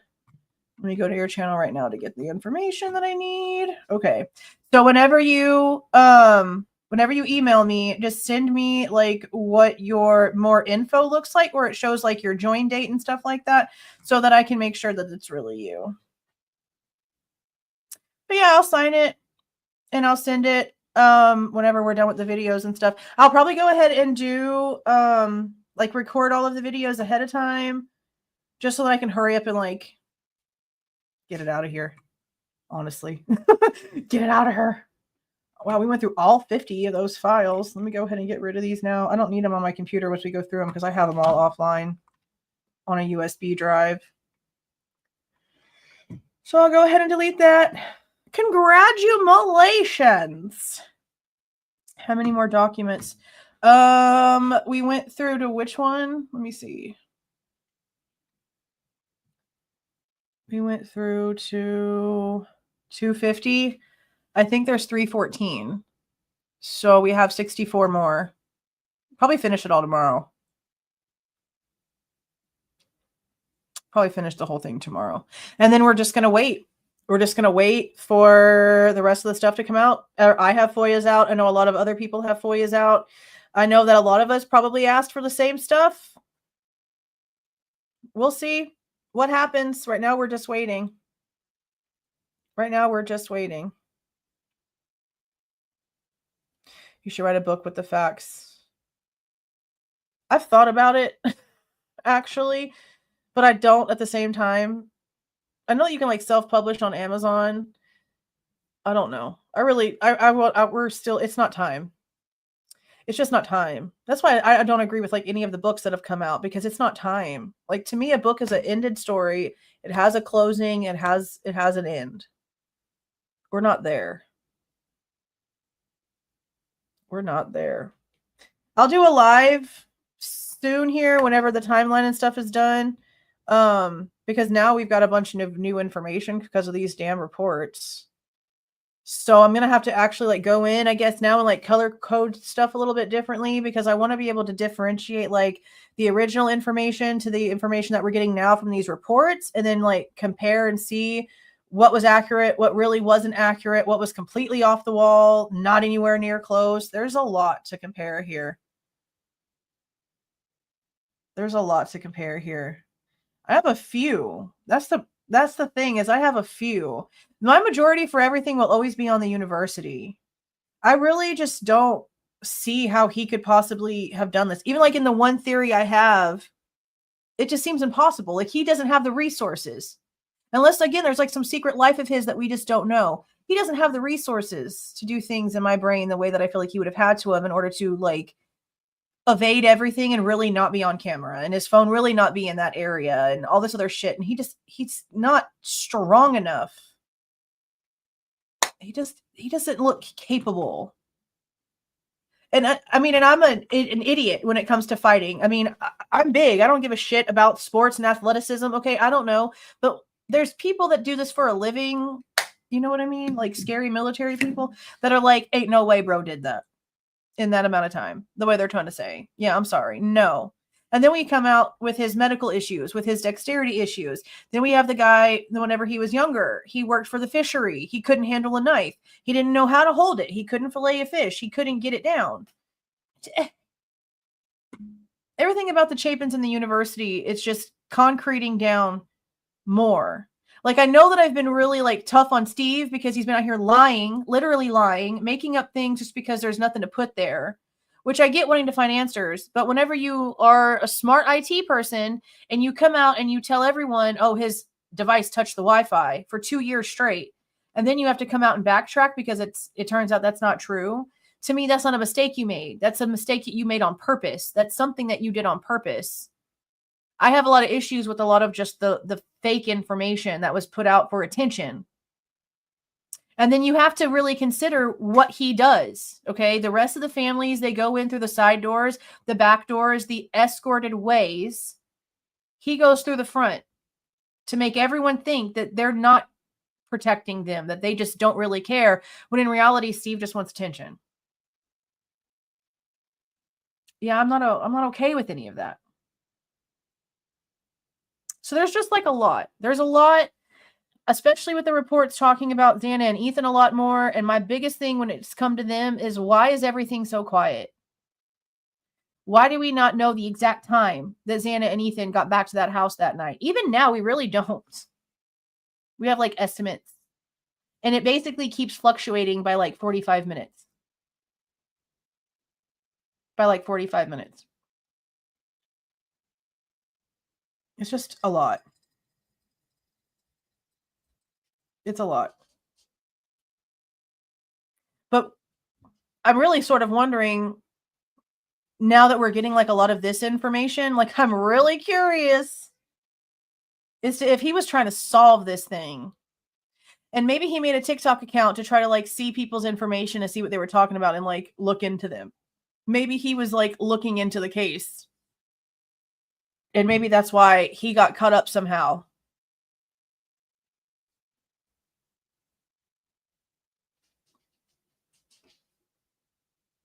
There's so much here. The whole thing with the knife and the thingy just doesn't make any sense. Like, I don't understand.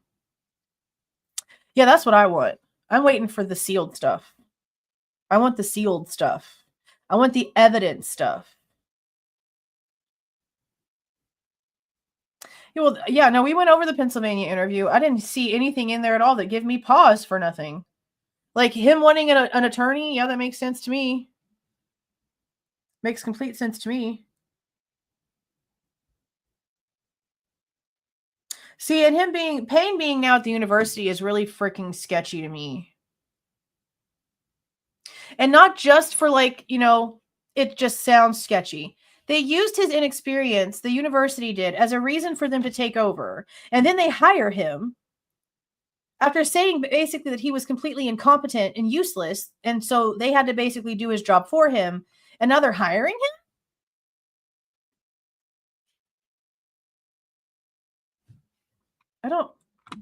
Everything is like the opposite in Idaho, apparently. It's like opposite day every day, I guess. I don't understand. And then also was another thing that was really interesting in his Pennsylvania interview is how he like makes it sound like he actually still has been helping the department. Because that's like part of the job, regardless of if you get the intern researcher position or whatever. Like you still do stuff. So I don't know. We need more stuff.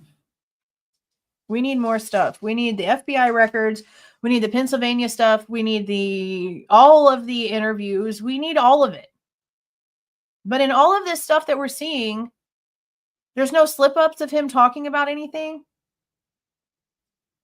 No slip-ups in phone calls that are being, noted. No, nothing. No one on any of the other platforms that's talking about this stuff has ever thrown out like a big, massive red flag that they've seen that could change perception.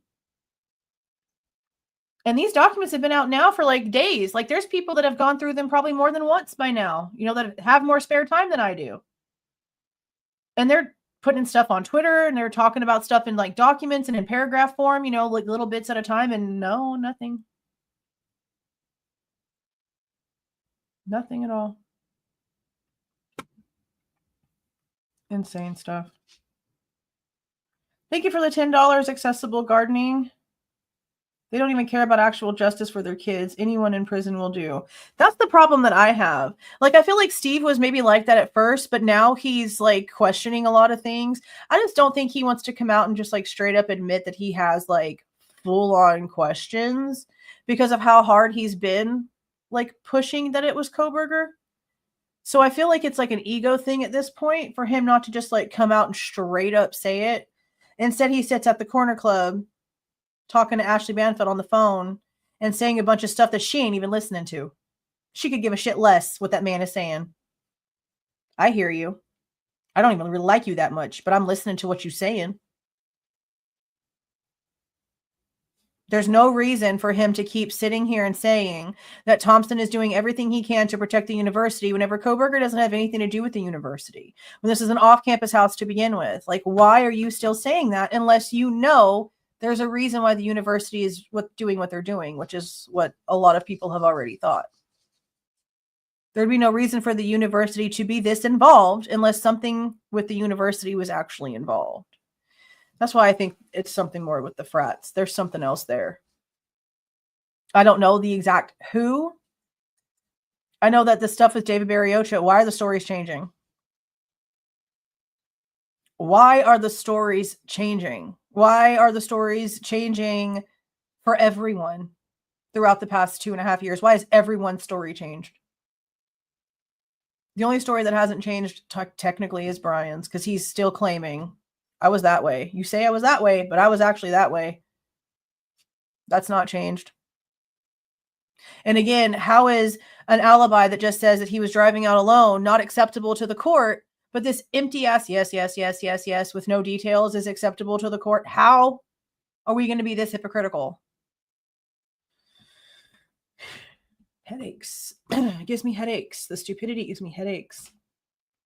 Headaches. Okay. I'm going to go ahead and get off of here. Congratulations to the winner. Good luck trying to read over all of my writing, because let me just remind you.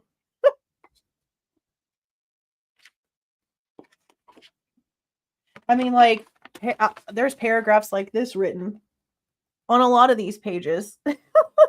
Me just trying to figure shit out. So yeah, that'll be great for you to try to wade through. Okay. Thank you so much for sitting in here and dealing with this different stream. We've never done a split stream before. So this was interesting. I'm glad it went well. Nightbot was not on its best behavior, but worked for what it was intended to at the very end. I am just like upset that it's not working correctly. And it's like yelling at people that aren't doing anything wrong. Just rude. So we're going to have to figure it out. Apparently Nightbot's a really good tool. I guess I just don't know how to use it, but I'm going to try to figure it out. So I'm going to look at that before I go to bed. But again, thank you so much for chilling out with me today. I will be back tomorrow because again, we only have 64 left. So I don't find a reason why we can't get through all of them. Hold on.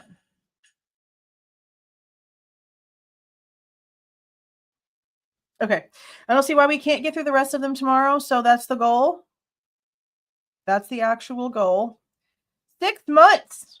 Well, thank you for loving my lives. I love talking to you guys. I like doing videos because I can get them done, but then I like having conversations with y'all. And that says a lot because I don't like people. All right. I'm going to go ahead and get off here. Y'all have a great Monday. Get some sleeps. Sleep off the Monday blues. Let me go ahead and roll this part. Please do not forget to leave a like on your way out and subscribe to the channel if you are not subscribed already. Okay, thank you for the super stickers, the super chats, the gifted memberships, the people that joined themselves. Do not forget that either by the 31st or on the night of the 31st, we will be doing a full-on members only live since this one was split in order for us to be able to catch up and do the book giveaway. But that is it, you guys. See y'all.